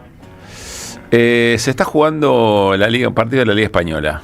Ajá. El Levante recibe al Real Madrid. El Real Madrid gana 2-0. El primer gol lo hizo Vinicius. El segundo lo hizo Mastantuono. Mira el pibe, qué grande. Debutó en la red el joven delantero riverplatense. Dice Nicolás Cava, el nuevo Messi. Yo creo que ni a Mastantuono le debe gustar eso. No. Porque será Mastantuono eventualmente. Claro. Pero creo que no. Lo que tiene... Aguante Messi. Bueno. Ese... Dice... es un montón. Es un montón, eso es un montón. Acá va la para Messi, Maradona, Messi, Mastantuono. Dice la triple M. Me parece un montón. Pero bueno, la verdad es muy joven, tiene un futuro impresionante, un gran jugador. Presente. Sí, bueno, pero es un presente que recién empieza. Imagínate el futuro, tiene todas las condiciones para ser uno de los mejores jugadores de estos tiempos. No sé si el mejor, no sé si como Messi, porque Messi, esa comparación es un poco difícil. A diferencia de esos otros dos intergalácticos, Mastantuono tiene un físico muy privilegiado, muy grandote. Sí, no es tan grandote, fue echando lomo con el correr del tiempo, pero está más grandote ahora. Muy distinto al que tienen. Es que es muy chiquito, tiene que crecer todavía. Todavía tiene que crecer. 18 años. Sí, ya le queda un poquito. No, sí, es más alto tanto que Maradona como que Messi. Sí, nunca me involucré demasiado en la historia, pero el pibe jugaba al tenis y en un momento tuvo que optar, o tenis o fútbol. Así es, efectivamente. Muy lindo chico. Bueno, está bien. Y después tuvo que optar entre River o Europa y se fue. Golpeo bajo. Igual que. No. Pero no se te vino ninguno. No como ninguno. Paredes, por empezar. Pero volvió. Pero volvió. Claro. Bueno, ¿qué quiere que vuelva ya? Fue al teatro. ¿Ya querés que vuelva Mastantuono? Sí. Bueno, recién se Qué lindos que son. Ahí está. Bueno, primer gol de Mastantuono en el Real Madrid y es una de las historias del día, seguramente. Bueno, 5:20. Pues es que no tengo muy en claro de qué se trata la moción de censura que se pide sobre Guillermo Francos, el jefe de gabinete, por el temita de no acatar las órdenes del Congreso. Empezó a hablarse de la moción de censura y es una facultad constitucional que tiene el Parlamento. De hecho, el mismo Guillermo Francos dice, bueno, si quieren presentarla, están en todo su derecho. No tengo registro de cuántas veces se utilizó, si es que se utilizó alguna vez, pero es un mecanismo que le sirve al Parlamento para regular el funcionamiento del Poder Ejecutivo. Es decir, fundamentalmente lo que son las coordinaciones y la jefatura de gabinete en particular. Es decir, si el Poder Ejecutivo no está respetando las decisiones de otros poderes, como en este caso el Poder Legislativo, puede el Parlamento, y esto rige desde la Constitución de 1994, desde la reforma de la Constitución de 1994, tiene esa herramienta, una moción de censura que implica citar en este caso al jefe de gabinete, que es de quien estamos hablando, de Guillermo Francos, citar, interpelarlo y en función de eso decidir si se lo destituye de su cargo o no. Puede el Parlamento, puede terminar, no sé político. Si la palabra es juicio político, si la denominación es juicio político, pero sí puede ser destituido de su función. Bueno. Rige desde 1994. Está Daniel Arroyo en línea, diputado nacional y autor de la ley de emergencia en discapacidad, la ley por la cual el Congreso, sancionó, consiguió los votos suficientes para sancionar, luego vetada, luego insistió el Congreso Nacional por más de 2/3 de los votos y el gobierno, esto que estamos conversando, dice, igual no la voy a aplicar hasta que me digan de dónde saco la plata. Daniel, Pablo Caruso, Gabriela Radiche y Luis Pablo Giniger, en Que Vuelvan las Ideas, saludamos. ¿Cómo estás? Muy bien, buenas tardes y un gran gusto. Gracias. Antes de meternos en el fondo de la cuestión, la moción de censura, recién estamos tratando de explicarla, implica, decíamos recién, quizá vos querés agregar algo, la citación, la interpelación al funcionario, en este caso el jefe de gabinete, y posibilidad de destitución, no sé si es juicio político la figura o qué. Claro, la posibilidad, se lo convoca, el jefe de gabinete es porque es el que compensa partidas presupuestarias. Sí. El jefe de gabinete es el que dijo, promulgo la ley, pero no la ponemos en marcha, díganme de dónde lo saco, no hizo la transferencia de la partida presupuestaria. Hay una moción, claramente, una convocatoria que puede terminar en una moción de censura o la revocatoria en la misma sesión para el jefe de gabinete. Se convoca al jefe de gabinete y no al resto de los funcionarios porque la responsabilidad de transferir las partidas presupuestarias es del jefe de gabinete. Y está obligado a ir, uno imagina. Absolutamente, está obligado a ir. Estamos frente a una situación inédita en Argentina, absurda, porque al gobierno se le ocurrió vetar primero la ley y después no ponerla en marcha y suspenderla. Es la primera vez en la Argentina que hay 2 años de presupuesto prorrogado, y ese es el problema de base de que no existe el presupuesto. Es la primera vez en 22 años que se rechaza el veto de una ley. Ahora está avanzando otras leyes, pero la primera con lo que ha sucedido es la ley de emergencia en discapacidad. Es la primera vez que alguien promulga una ley y luego dice, pero la suspendemos hasta que nos dicen dónde está el presupuesto. Estamos navegando en aguas absolutamente absurdas porque el gobierno no hizo lo obvio, y es que tenía que poner en marcha la ley, que era eso exactamente lo que tenía que hacer. No solo, estamos entrando en un conflicto institucional cuando en realidad hay familias desesperadas que no acceden a los servicios básicos, a las prestaciones mínimas, esencialmente porque al gobierno se le ocurrió pelear y conflictuar con el Congreso y no hacer lo que era obvio de un primer momento, que es poner en marcha la ley y mejorar la vida de los que peor la pasan. Ahora, Daniel, nosotros arrancamos el programa esta tarde, quizá, no sé, la pregunta quizá exagerando un poco, después de todo somos observadores generalistas de los acontecimientos, de las cosas que pasan, pero decíamos, nos da la sensación, no hay un cabal registro de la gravedad del asunto, de lo que significa que un gobierno, frente a un Congreso al que denominó ratas, que asumió de espalda, etcétera, etcétera, y todas las cosas fueron pasando, decide no cumplir con las reglas de juego de uno de los 3 poderes del Estado, el más emblemático de la democracia en algún punto. Queríamos preguntarte si coincidís, si crees que estamos exagerando. No, yo coincido. Primero, que no tenemos un cabal registro de lo que está pasando, y segundo, que lo que está pasando se ha cruzado un límite increíble en la Argentina. Sí, todo lo que está pasando está totalmente desacomodado. Hemos naturalizado que se puede decir y hacer cualquier cosa cuando hay reglas institucionales básicas. De vuelta, es la primera vez que estamos con 2 años de presupuesto prorrogado. Eso es imposible de llevar adelante como gestión de un gobierno en la vida práctica y en la vida de los argentinos, y por eso todos los conflictos que se reclaman presupuesto es porque no hay presupuesto. Es la primera vez que el gobierno absurdamente veta una ley, se rechaza con mucho más de 2/3 ese veto, y el gobierno dice, bueno, bárbaro, la promulgo, pero no la voy a poner en marcha y la suspendo.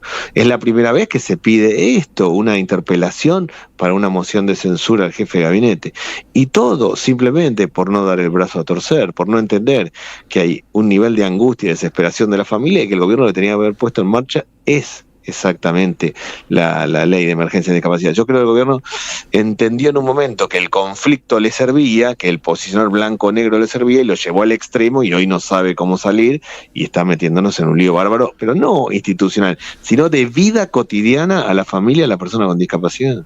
Sí, uno piensa, Daniel, nos preguntamos también sobre cuál debería ser la reacción política a la altura de este problema, porque si el gobierno siente que puede, mismo destino, hasta donde entiendo, información dentro de Casa Rosada, mismo destino tendrá financiamiento universitario y emergencia pediátrica. Bueno, todo pinta que sí, porque justamente nosotros, me refiero a nosotros porque yo soy el autor de la ley de emergencia y discapacidad, somos los que vamos en punta, porque es la primera ley claro. que fue aprobada, luego vetada y luego rechazado el veto. Es como que somos los primeros. Sí, está claro que el gobierno está imaginando como procedimiento general esto. Por eso es muy importante, y de verdad la interpelación al jefe de gabinete me da la impresión de que está juntando varios bloques. No solo lo hicimos nosotros, Unión por la Patria, no solo el bloque de Pichetto, me parece que se está juntando una mayoría importante, que es un congreso diciéndole, mire, este no es el camino, usted no puede ir por este camino, porque eso rompe la regla de funcionamiento institucional. Claro. Insisto, está claro que estos son los pasos que corresponden respecto de lo que está pasando en el Congreso. No estoy sugiriendo que eso sea poco, Daniel. Pero digo, en la escena en la que coincidís, que es una escena muy grave, le sumamos también todo lo que puede traer acarreado un vínculo construido con Estados Unidos, además, alrededor del salvataje al gobierno argentino. Déjame preguntarte, ¿cuál crees que debería ser la respuesta política frente al momento? ¿O qué debería estar ocurriendo en otro momento? ¿O qué cosas evidencian que también hay una crisis en las distintas oposiciones por no haber podido poner frente a tanta irregularidad? Sí, más allá de no haber sabido poner frente a tanta irregularidad, por no haber construido una alternativa de cara a la sociedad, que la sociedad se sienta contenida, que ese es nuestro gran desafío y dificultad de la oposición. A mí me parece que en el plano político, acá lo que hay que construir es un gran esquema de oposición y de unidad de oposición, porque esto es grave de verdad. El gobierno, más allá de lo que estábamos hablando de discapacidad y sus mecanismos institucionales, va camino a tomar más deuda, va camino a sostener el tipo de cambio a como dé lugar, va saltando de un lado a otro. Un día el ministro de Economía nos dice que vengan, que le damos todos los dólares que quieren en el techo de la banda. El otro día sale con evidente apoyo del Tesoro, baja las retenciones a cero, en el mismo momento que suspende la puesta en marcha de la ley de emergencia en discapacidad. Es decir, el nivel de desacomodo, de discrecionalidad, de concentro toda la actividad económica en reendeudo y el resto que se aguanta como puede, es muy fuerte. Eso tiene que tener una respuesta política, que no es solo lo que hagamos razonablemente en el Parlamento, es construir otras ideas, otro liderazgo, una alternativa política que hasta acá no se ha sabido hacer. Eso objetivamente es así. Aún así, la sociedad ha votado la oposición para decirle al gobierno, mirá que no estamos pasándola bien, mirá que estamos mal de verdad y que no estamos llegando a fin de mes. Lo charlamos fuera del aire con Luis Pablo Giniger. La elección en la provincia de Buenos Aires es una elección muy importante, la del 7 de septiembre, en cuanto a número, ¿no? 47%, si no me equivoco, Fuerza 14 Patria. Puntos de diferencia, claro. Claro, pero, y además 47%. 47 a 33, exactamente. ¿No hay una suerte de subestimación del poder propio del peronismo y aliados, de ese amplio frente que suele ir en unidad, por lo menos en unidad legislativa, en unidad electoral, perdón, pero no hay como una subestimación, no se está autoflagelando demasiado por las frustraciones del pasado y no termina de asumir que es un músculo importante en la política argentina? ¿Cómo ves eso? Más que subestimación, yo lo que veo es que hay mucha cosa interna, de tensiones internas, de ahí, de vuelta. Ese bloque opositor del cual yo formo parte, se ha mirado más el ombligo y se ha peleado más entre sí durante gran parte de estos 18 meses de gobierno y ha mirado más las tensiones internas que de construir un esquema hacia adelante. Yo creo que En un tiempo sí había este tema de, bueno, estos productos de los problemas del pasado, pero hoy no ha sido tanto eso, sino como la cuestión interna de tensión y dificultad. Más allá de eso, se construyó una unidad, se ganó realmente muy bien. Me parece que lo que viene ahora es decir, no alcanza solo con decir que el gobierno hace las cosas mal, porque es evidente que la gente le está pasando mal, lo cual es muy evidente, sino qué camino para adelante. Yo creo que la sociedad también le está esperando del peronismo, decir, bueno, muy bien, está claro que esto no está yendo y que está complicado. ¿Ustedes qué proponen? Que no sea volver atrás, sino ir para adelante. Creo que ahí está todavía lo que está faltando y que eso muchas veces queda tapado por conflictos internos, pero el gran desafío es ese. Daniel, ¿cómo estás viendo? Estamos charlando con Daniel Arroyo, diputado nacional de Unión por la Patria. ¿Cómo estás viendo la micro? ¿Cómo estás viendo la escena de la gente? Y te lo pregunto más por la experiencia que tenés. Tenés una mirada aguda, digamos, ¿no? Sabés leer esa situación por tu experiencia en desarrollo. La micro está marcada por dos cosas hoy. Una, porque todas las familias están endeudadas por el tema de que tenés costo fijo muy alto, pagás luz, creo que gas, el último dato agua, es peor alimento. aún. El último dato que se conoció en estos días es aún peor de lo que venía haciendo.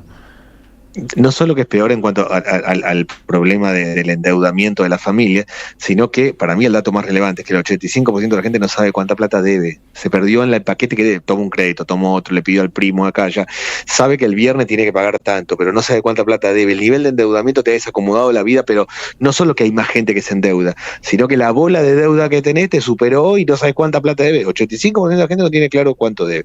A mí parece que ese es el núcleo del problema de la micro. La micro está marcada por un montón de gente que debe plata, que no le alcanza, que va, que viene, que está endeudada, que está complicada, que a veces tiene changa, que a veces no, que la lleva como puede y que está complicado y muy complicado. Y todos le venderán los mismos, porque todos manejan auto, todos hacen delivery para llevar las cosas, todo el mundo hace lo mismo y le trata de vender a los mismos y se va achicando. Y eso se traduce en violencia cotidiana porque no te aguanta más, estás sacado mal, te rozás con alguien en la calle y terminás los golpes a los tiros. Eso es un elemento primero de la micro.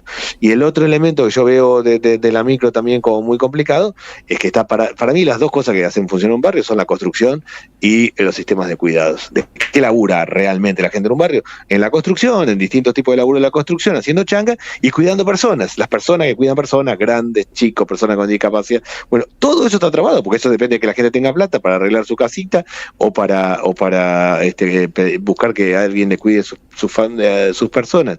Entonces, yo lo veo como muy trabado. Endeudado, trabado, sin laburo, gente desacomodada. Está como, la micro está como muy, muy trabada y complicada, con mucha gente que no quiere que haya lío y que quiere que esto se acomode, pero la veo muy trabada realmente. Daniel, ¿cómo te va? Gabriela Radiche te saluda. Yo te quiero hacer una pregunta porque te escucho decir esto de, bueno, se han pasado todos los límites, se rompieron cuestiones vinculadas al funcionamiento institucional. ¿Hay tiempo con tantos focos de incendio, tantas urgencias? ¿Hay tiempo para pensar un país? ¿Los políticos están teniendo ese tiempo para pensar el país que esta nueva política, no política, que tienen quienes gobiernan el destino actual de la Argentina, que se impone una oposición distinta? ¿Está ese tiempo para pensar o solo estamos en urgencias? Yo me lo hago el tiempo en serio, digo, de verdad creo, no para hablar de mí, que no es la regla es la urgencia, la desesperación, cómo hacemos esto, lo otro, pero yo me lo hago en serio porque estoy recontra convencido que no se puede ir para atrás, que esto no es un péndulo, que hay que construir otras ideas y que la sociedad está buscando otras ideas. Entonces me lo tomo muy, muy en serio ese tiempo para pensar, para reflexionar, para plantear, para escuchar, para ver qué se está haciendo en otros países. La regla de la política en general no es esa, sino las tensiones cotidianas, con un agravante que para mí la política ha transformado su juego de lenguaje en el juego de lenguaje de las redes. Entonces lo que trata todo el mundo es decir algo fuerte, violento, que impacte, sea cualquier cosa y se va al extremo. Entonces eso también te embrutece, porque para pensar hay que complejizar, hay que plantear ideas, hay que estudiar, escuchar, no tirar dos cositas para ver si tengo impacto y cuánta gente me sigue o no me sigue. Me parece que, yo me lo tomo en serio, pero mi impresión es que la política ha tomado muy extremadamente, el presidente, pero el conjunto de la política, sobre todo muchos de la oposición también, el lenguaje de las redes, es decir, cualquiera, tirar un extremo y ver cuánto impacta, y eso es lo contrario a construir ideas razonables, otras cosas. Por ejemplo, yo tengo claro que Lula está haciendo cosas interesantes en Brasil, en varios planos, en el plano del proceso de industrialización, en el plano de atención a las personas, de las políticas sociales. Bueno, hay que estudiarlo, porque hay que tenerlo en cuenta, porque un futuro gobierno debería hacer cosas distintas a las que se hizo claramente. Daniel, quiero hacerte una pregunta compleja. Voy a tratar de elaborarla lo mejor posible para que se entienda. Va por el lado de las políticas sociales. Con tu experiencia, además de tratar de desarrollar políticas y diseñar políticas de contención social de todas las cosas que faltan en esos sectores tan vulnerados de nuestra comunidad, y al mismo tiempo tratar de incorporar en esa reflexión del momento el rol de las organizaciones sociales, que el gobierno de Javier Milei, interactuó por doble vía, primero metiendo mucho palo en la calle y al mismo tiempo rompiendo una suerte de no sé si está bien dicho, digamos, ¿no? Pero que las políticas sociales tengan a las organizaciones como eran mediadoras, organizadoras o mediadoras, y no pasar directo a la propia familia o a la propia persona para tratar de que le lleguen las políticas de contención. Al mismo tiempo se dice que este gobierno dio mucho recurso en contención y que eso de alguna manera lo hizo bien o lo pensó bien, que sabía que ahí no había mucho más por presionar y que fue más por la clase media. Entonces te quiero preguntar, en esa micro tan desordenada, hablaste de los barrios, te quiero preguntar si nos podés contar qué hizo el gobierno de Milei y cuál sería para vos, en función de toda la experiencia vivida, la reconstrucción de ese tejido en un proyecto político de inclusión, incluido el rol de las organizaciones. El gobierno de Milei hizo dos cosas, básicamente. Aumentó el monto de la asignación universal por hijo, por arriba de la inflación, no ahora, pero lo hizo en una primera etapa, y aumentó el monto de la tarjeta alimentar. Yo creé la tarjeta alimentar, creo que es una buena política y estoy contento con que el gobierno la haya aumentado. O sea, en esencia transfirió dinero y no hizo nada más. Hizo dos cosas, no hizo tres, solo hizo esas dos. Con eso, en un primer momento, parecía contener en parte la situación. Hoy eso tiene menos valor porque vale menos la plata y le alcanza menos a la persona, aún con la asignación por hijo y la tarjeta alimentar. En un barrio hoy, yo creo que lo que define un barrio es la ruptura de la relación, es decir, la crisis de representación. Hoy la sociedad no cree en la política, no cree en las organizaciones sociales, está muy rota la relación con los sindicatos, con el sistema político y con las organizaciones sociales.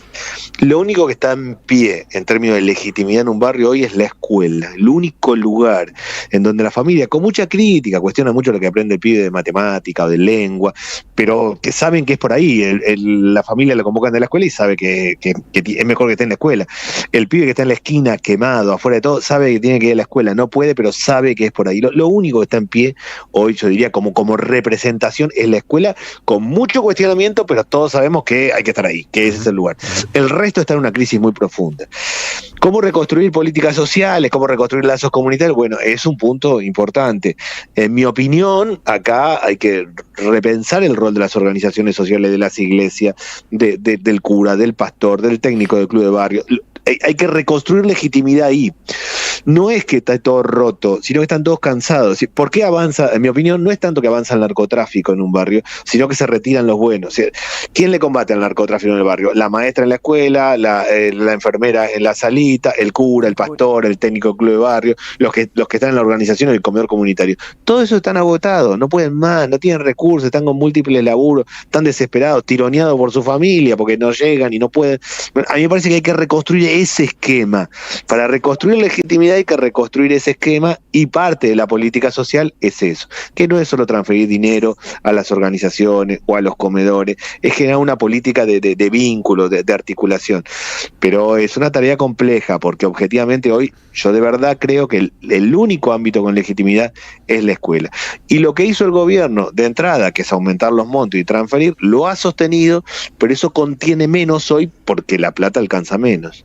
Y Daniel, sé que da para mucho más, y más allá de errores más generales del gobierno anterior, del Frente de Todos, ¿qué se hizo mal o qué habría que hacer distinto en el vínculo con las organizaciones? Primero me parece que todo el foco con las organizaciones sociales tiene que estar puesto en el tema del trabajo y la movilidad social. A mí me parece que lo que no se ha hecho y lo que hay que rearmar es el esquema ¿cuál es el rol de un comedor, de un merendero? Asistir, acompañar, fortalecer, pero tener a los pibes, dar capacitación laboral, ayudar, apoyo escolar, pensarlo todo en términos no de asistencia, sino de acompañar y de dar un salto. Eso no era posible en la pandemia. Yo estuve claro, yo fui el ministro de la pandemia era aguantemos porque no podemos más, estamos todos asustados. Pero me parece que y las organizaciones o el vínculo comunitario fue muy importante para eso, ¿no? Fue determinante. Nosotros nos sostuvimos. Yo era el ministro de Desarrollo Social de la Nación. Hablaba con los ministros de varios países y me quedaba claro que caían muchos barrios, en muchos lugares. En nuestro caso no pasó porque trabajamos fuerte las organizaciones. Yo armé un comité de crisis. Estaban todas las organizaciones, las que estaban de acuerdo con el gobierno, las que no, las que creían una cosa, que creían otra, los intendentes, todos discutíamos mucho, peleábamos, pero salíamos y cada uno iba a su barrio a ponerle el cuerpo y decir, mi barrio no va a caer. Y así fue como se sostuvo. El rol de las organizaciones fue determinante, claramente. Ahora, ¿cómo transformar eso, que es en potencia para aguantar, en procesos de desarrollo político, pero económico, cadena productiva? Bueno, ese es el gran desafío, en mi opinión. Pero las redes sociales, las redes comunitarias mostramos que estuvimos a la altura. Yo armaba reuniones todas las semanas que eran realmente muy duras. Ahora, el que tenía la peor opinión del gobierno que estaba haciendo, salía e iba a sostener su barrio porque sabía que su tarea era ese. Claro. El que tenía la mejor opinión del gobierno, el que tenía la peor. Bueno, de ahí, ¿cómo yo siempre sentí o pienso esa potencia, cómo la transformamos no solo en resistencia de aguantar para no caer en la pandemia, sino en un proceso que genere trabajo, movimiento económico, redes comunitarias en los barrios? Daniel, estamos charlando con Daniel Arroyo, arrancamos charlando como diputado nacional y autor de la ley de emergencia en discapacidad por la negativa del gobierno a promulgarla, a ponerla en acción, la respuesta política. Y después derivamos, te quiero ser sincero, un poco de aire de discutir con más densidad el diseño de una política y las cosas que están pasando, de tanta cosa muy muy cortita que estamos que estamos viendo en este tiempo. Perdonanos si te paseamos por varias cosas. No, me hace pensar a mí también, ¿no? Pero por eso digo, hay que salir del juego del lenguaje de las redes, claro, que es decir dos cosas en 15 segundos, impactante, y pensar y revisar y pensarse a uno mismo lo que hace o lo que piensa, claramente. Bueno, gracias por el rato, un gran abrazo. No, gracias. Solo un punto sobre la ley, sí, para dejar claro el tema de la ley de emergencia. La ley no es un consejo, no es que le dice al Ejecutivo, fíjate si lo puedes hacer, es una obligación, es una obligación para el Ejecutivo. Sí, por eso la gravedad del momento, ¿no? Así arrancamos exactamente, por eso digo, no es que le dice, mirá, si podés, fíjate que pueden ganar, sino usted tiene que hacer esto, es una obligación para los ciudadanos y para el Ejecutivo, una ley. Abrazo, Daniel. Gracias. Que esté muy bien, Daniel Arroyo. Me quedé pensando cuando escuchaba a Daniel Arroyo, cuando Gaby, la respuesta que le daba a Gaby también, puede estar de acuerdo o no importa, ¿no? Hay gente que está escuchando, mucha dirigencia escucha esta radio y debe estar escuchando el Arroyo y debe tener mucha crítica, y otros que no importa eso. Digo, el modo de discutir el diseño de políticas, cuando lo observamos en el gobierno de Milei y las acciones que dice Daniel Arroyo, tomó 2 decisiones nada más. Lo único que hizo fue aumentar más que la inflación, tarjeta alimentar y asignación universal por hijo, pues sabía que ahí tenía que contener. Al principio fue efectivo, ahora se desbordó. Uh-huh. Y venimos de discutir de gente que se rompía la cabeza para bien, para mal, con mucha discusión interna, pero las agendas de ese tiempo había que discutir cómo hacías en pandemia para contener los barrios, para que no sea un arma mortal la pandemia. Y había para frenar el contagio y además permitir la supervivencia de gente que se quedaba sin laburo porque era laburo informal, ¿no? Entonces había que articular, imagínate el diseño de esas políticas. No, gente que amaba eso, que por ahí no estaba de acuerdo, que quería hacer otra cosa, está perfecto. Pero había ahí una densidad política, una madeja de decisiones, de argumentos, de cosas que iban para atrás, para adelante, de ir al barrio, de volver, de escuchar. Y vos ahora decís Sandra Petovelo, sí, que sale a la puerta del ministerio y dice, a ver, ¿vos tenés hambre? ¿Quién tiene hambre?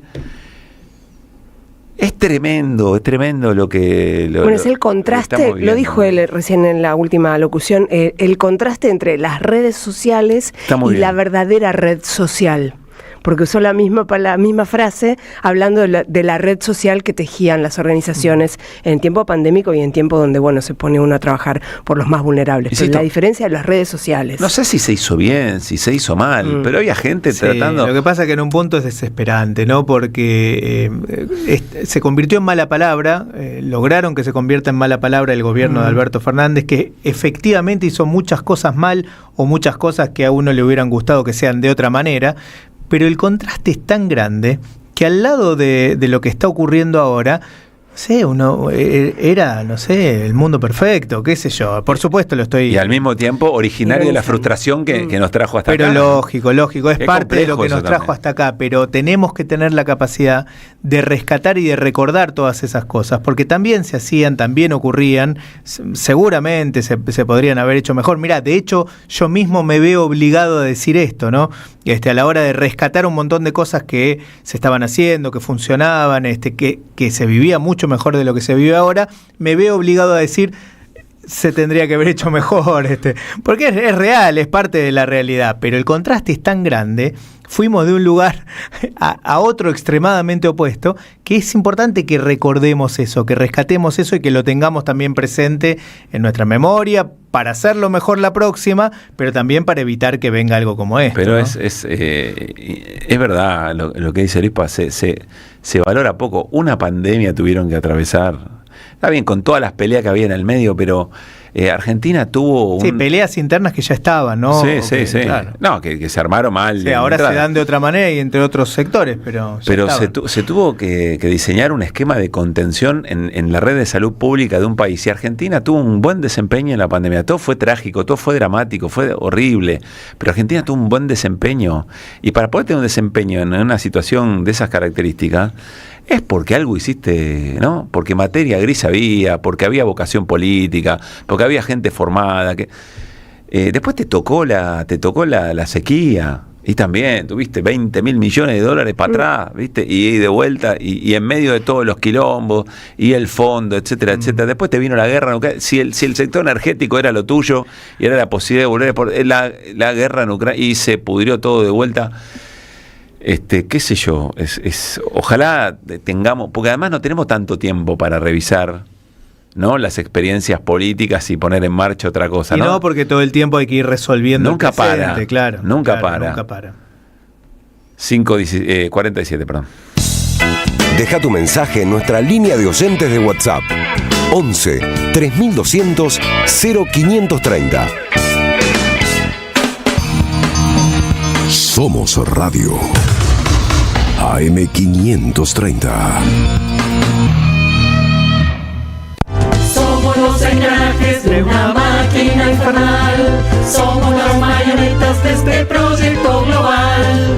Los engranajes, personajes atrapados en el laberinto de una gran empresa luchando por escalar posiciones. Una mirada crítica desde la ironía y el humor. Todos los sábados a las 20 en el Teatro Anfitrión, Venezuela 3340. Los engranajes de Nathan Kuznir. Entradas por Alternativa Teatral. Neoliberalismo y resistencias en América Latina, volumen 2. 6 agudos investigadores nos invitan a pensar en torno a los modelos de integración regional ante las complejidades del tablero geopolítico del siglo XXI. Compilado por Sebastián Pasquiarello y Juan Facundo Muccia, miembros del CEDI, Centro de Estudios para el Desarrollo Integral, con prólogo del ex canciller Rafael Bielsa. Conseguilo en librerías y en edicionessicus.com.ar. Te esperamos en nuestra librería café de Adolfo Alsina 685, Capital Federal. Ediciones Sicus. Libros para una cultura de la integración. La patria no se vende itinerante. Con Carlos Polimeni, un espectáculo de radio, historia, política, poesía y música en vivo. Domingo 14 de septiembre a las 13 en Espacio Ruca Pirén, Mazzini 2390 Gleu. El 21 de septiembre a las 13 en el Federal, Padre Espinal 875 Merlo. Y el 28 de septiembre a las 13 en Bargoglio, Bacacay 2414 Flores. Entradas por Alternativa Teatral. Produce Don Narciso. La patria no se vende, la patria se defiende. Auspicia Somos Radio AM530. ¿Sabías que estás increíblemente cerca de una de las catedrales más importantes del mundo? ¿De un teatro a la altura de la Scala de Milano? ¿De un museo de ciencias naturales tan impactante como el Smithsonian de Washington? ¿De un parque infantil que inspiró al mismísimo Walt Disney? ¿Y de la primera ciudad planificada de Latinoamérica? Sí, todo eso lo encontrás en La Plata, además de una increíble gastronomía, los mejores planes y plazas diseñadas para enamorarte. Redescubrí La Plata. Estamos acá, increíblemente cerca. Municipalidad de La Plata. El grito y el silencio en su cuarto mes. Selva Palomino y una historia poco conocida de Julio Argentino Roca. Una obra donde la memoria no se apaga y las voces no se callan.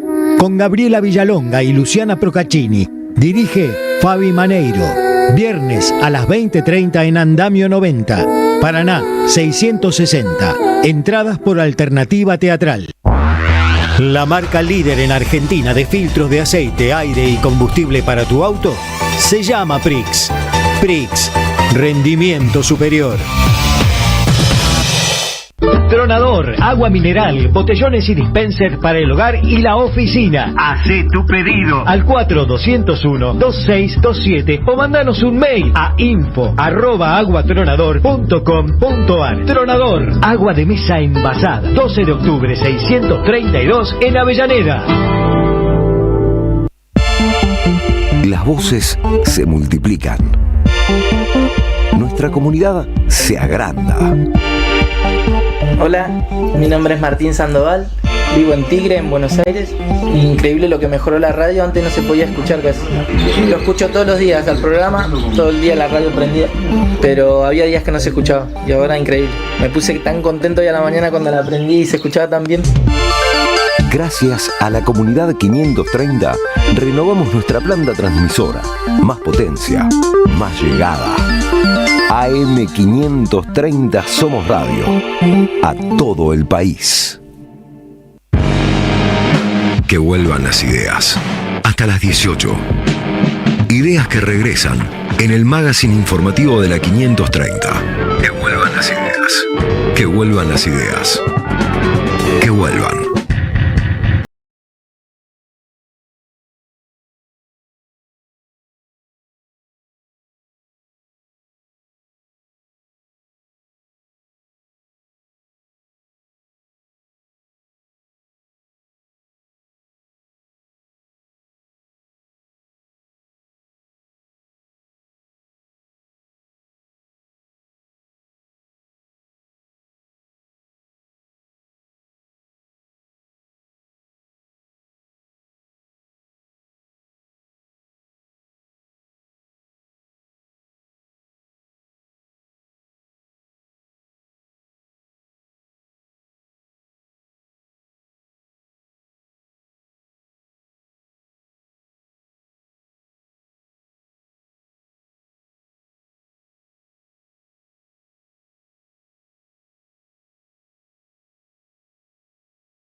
El Congreso Nacional, porque allí está trabajando nuestro compañero Fabián Waldman. Hola Fabi, ¿cómo te va? Muy buenas tardes. ¿Qué tal? Buenas tardes Pablo, buenas tardes compañeros. Efectivamente, segundo piso del anexo de la Cámara de Diputados acaba de culminar la reunión de la Comisión Libra con algunas definiciones importantes, Pablo. A ver, diga, cuente. No se hicieron presentes dos funcionarios nacionales. Por un lado, estamos hablando del titular de la Oficina Anticorrupción, Melik, y tampoco lo hizo la jefa de gabinete del Ministerio de Justicia, Florencio Sicabo. Ya en dos oportunidades reiteraron el faltazo, con lo cual van a correr el pedido a la justicia que tengan traídos de alguna manera a hacer su declaración en caso de que no quieran comparecer por la fuerza pública, Pablo, estos 2 funcionarios. Bueno, se pone picante el asunto, ¿no? O sea, ya faltaron 2 veces y van a pedir el auxilio de la justicia. Efectivamente, eso es lo que se resolvió. Por otro lado, se tomó nota de la ausencia en el país de Marcos Novelli y Silva Novelli, el ex funcionario, y Silva, de la Comisión Nacional de Valores. Por lo Morales y Novelli. Y Silva, exactamente, no, Morales y Silva, Morales y Silva. Sí. Por lo cual van a ser, dieron la causa de su faltazo, por lo cual van a ser darle una tercera oportunidad para que se hagan presentes. Bueno. Y con respecto a el presidente Javier Milei y la secretaria general de la presidencia, Karina Milei, que hasta ahora no han respondido de ninguna manera ningún oficio, sí, van a volver a reiterar el pedido a Javier Milei para que responda por escrito, y a Karina Milei lo mismo, pero tiene que presentarse antes del 2 de octubre, Karina Milei, porque hoy está afuera en el exterior, con lo cual no podía hacerse presente. Para Karina Milei sigue vigiendo, como al resto de los funcionarios nacionales, la necesidad de que haga su presencia aquí en la Cámara de Diputados, en la Comisión Libre, Pablo. Claro, bueno, avanza, se mueve. Recordemos que tuvo que superar un bloqueo en el funcionamiento de la Comisión Investigadora Causa Libre, la comisión en Diputados, y desde que comenzó a moverse, bueno, han sucedido cosas. Recuerden también que le sacan la causa a Servini, se la habían dado a Martínez Giorgi, dijo no, esta no es mi causa, porque además está investigando a Karina Milei y a todo un esquema del gobierno por presuntas o por denuncias de cobrar para que puedan visitarlo o para tener acceso a Javier Milei. Todo eso avanza. Ahora parece un poco agrandado el gobierno y hay que ver cómo sobrelleva todo el tema del apoyo de Estados Unidos y qué impacto tiene en estas mismas causas, digamos, ¿no? Pero efectivamente avanza allí en la comisión. Bueno, Fabi, gracias. Mañana en principio hay comisión de presupuesto, ¿no? Convocada por... Efectivamente, a partir de las 13 horas el emplazamiento. Entiendo que va a estar sí o sí ahí José Luis Esper, que inclusive fue nombrado hoy aquí, porque hay una causa en la justicia en la cursada a partir del que él sostenía en su red social hasta hace muy poco una estafa piramidal también, al igual que lo hizo Javier Milei, con un link a una inversión. Sí. Y él hizo una denuncia pero privada en la justicia de esta situación y no la hizo pública. Entonces Tailade dijo también de alguna manera notificarle a Expert en qué grado está su denuncia en la justicia para ver si efectivamente el diputado quiere avanzar con este robo de su cuenta denunciado por él. Bien. O si en realidad se trata de una fake. Fabi, gracias como siempre, gran trabajo. Abrazo grande. Fabián Waldman desde el Congreso Nacional.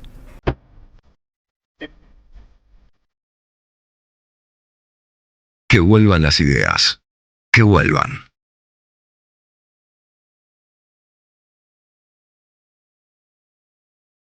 Bueno, nos estamos despidiendo, tenemos 3 minutitos, 2 y pico, por lo menos para titular y alguna bajadita. Gaby. Bueno, yo titulo rápidamente lo que titula El País de Madrid en el marco de lo que es la crónica del Festival de San Sebastián. Sí. El cine argentino brilla en San Sebastián pese al ataque devastador de Milei. Ese es el titular para acompañar la proyección y el aplauso y el cálido recibimiento que tuvo Belén, la película dirigida por Dolores Fonsi, y Las Corrientes, la película de Milagros Mumenthaler, que también está allí presentándose. Y se preguntan en el artículo, ¿qué películas argentinas con ayuda estatal llegarán a los cines en el 2026 y 2027? Ninguna. Tremenda. Dice la claro, sí, continúa después, bueno, es largo el artículo, pero en la respuesta es Ninguna. Belén, no me acuerdo, ya se puede ver en los... Belén ya se estrenó el jueves, sí, es la película sobre el caso de la chica de un aborto espontáneo y criminalizada en Tucumán, un caso real. Gracias, Gaby. Luis Pablo, ¿qué te quedó? Bueno, mencionar, aunque sea, ¿no? Pero no deberíamos dejarlo pasar, en todo caso podemos volver sobre esto, puede ser tema de una nota, pero se conoció un estudio del Centro para la Integración Sociourbana que revela un dato que no nos sorprende porque es parte de la realidad de los barrios populares, pero miren estos números. En los barrios populares, en promedio, las personas mueren 11 años antes que en el resto de los barrios en la República Argentina, ¿no? Estamos hablando, el promedio de muerte, de fallecimientos, de la edad de fallecimiento en el país es de 71 años y en los barrios populares, villas de emergencia, etcétera, es de 60 años. O sea, menor expectativa de vida. Menor expectativa de vida, pero mira esto, a nivel nacional hay una presencia de alrededor del 9,1% de personas de entre 65 a 79 años. 9,1%.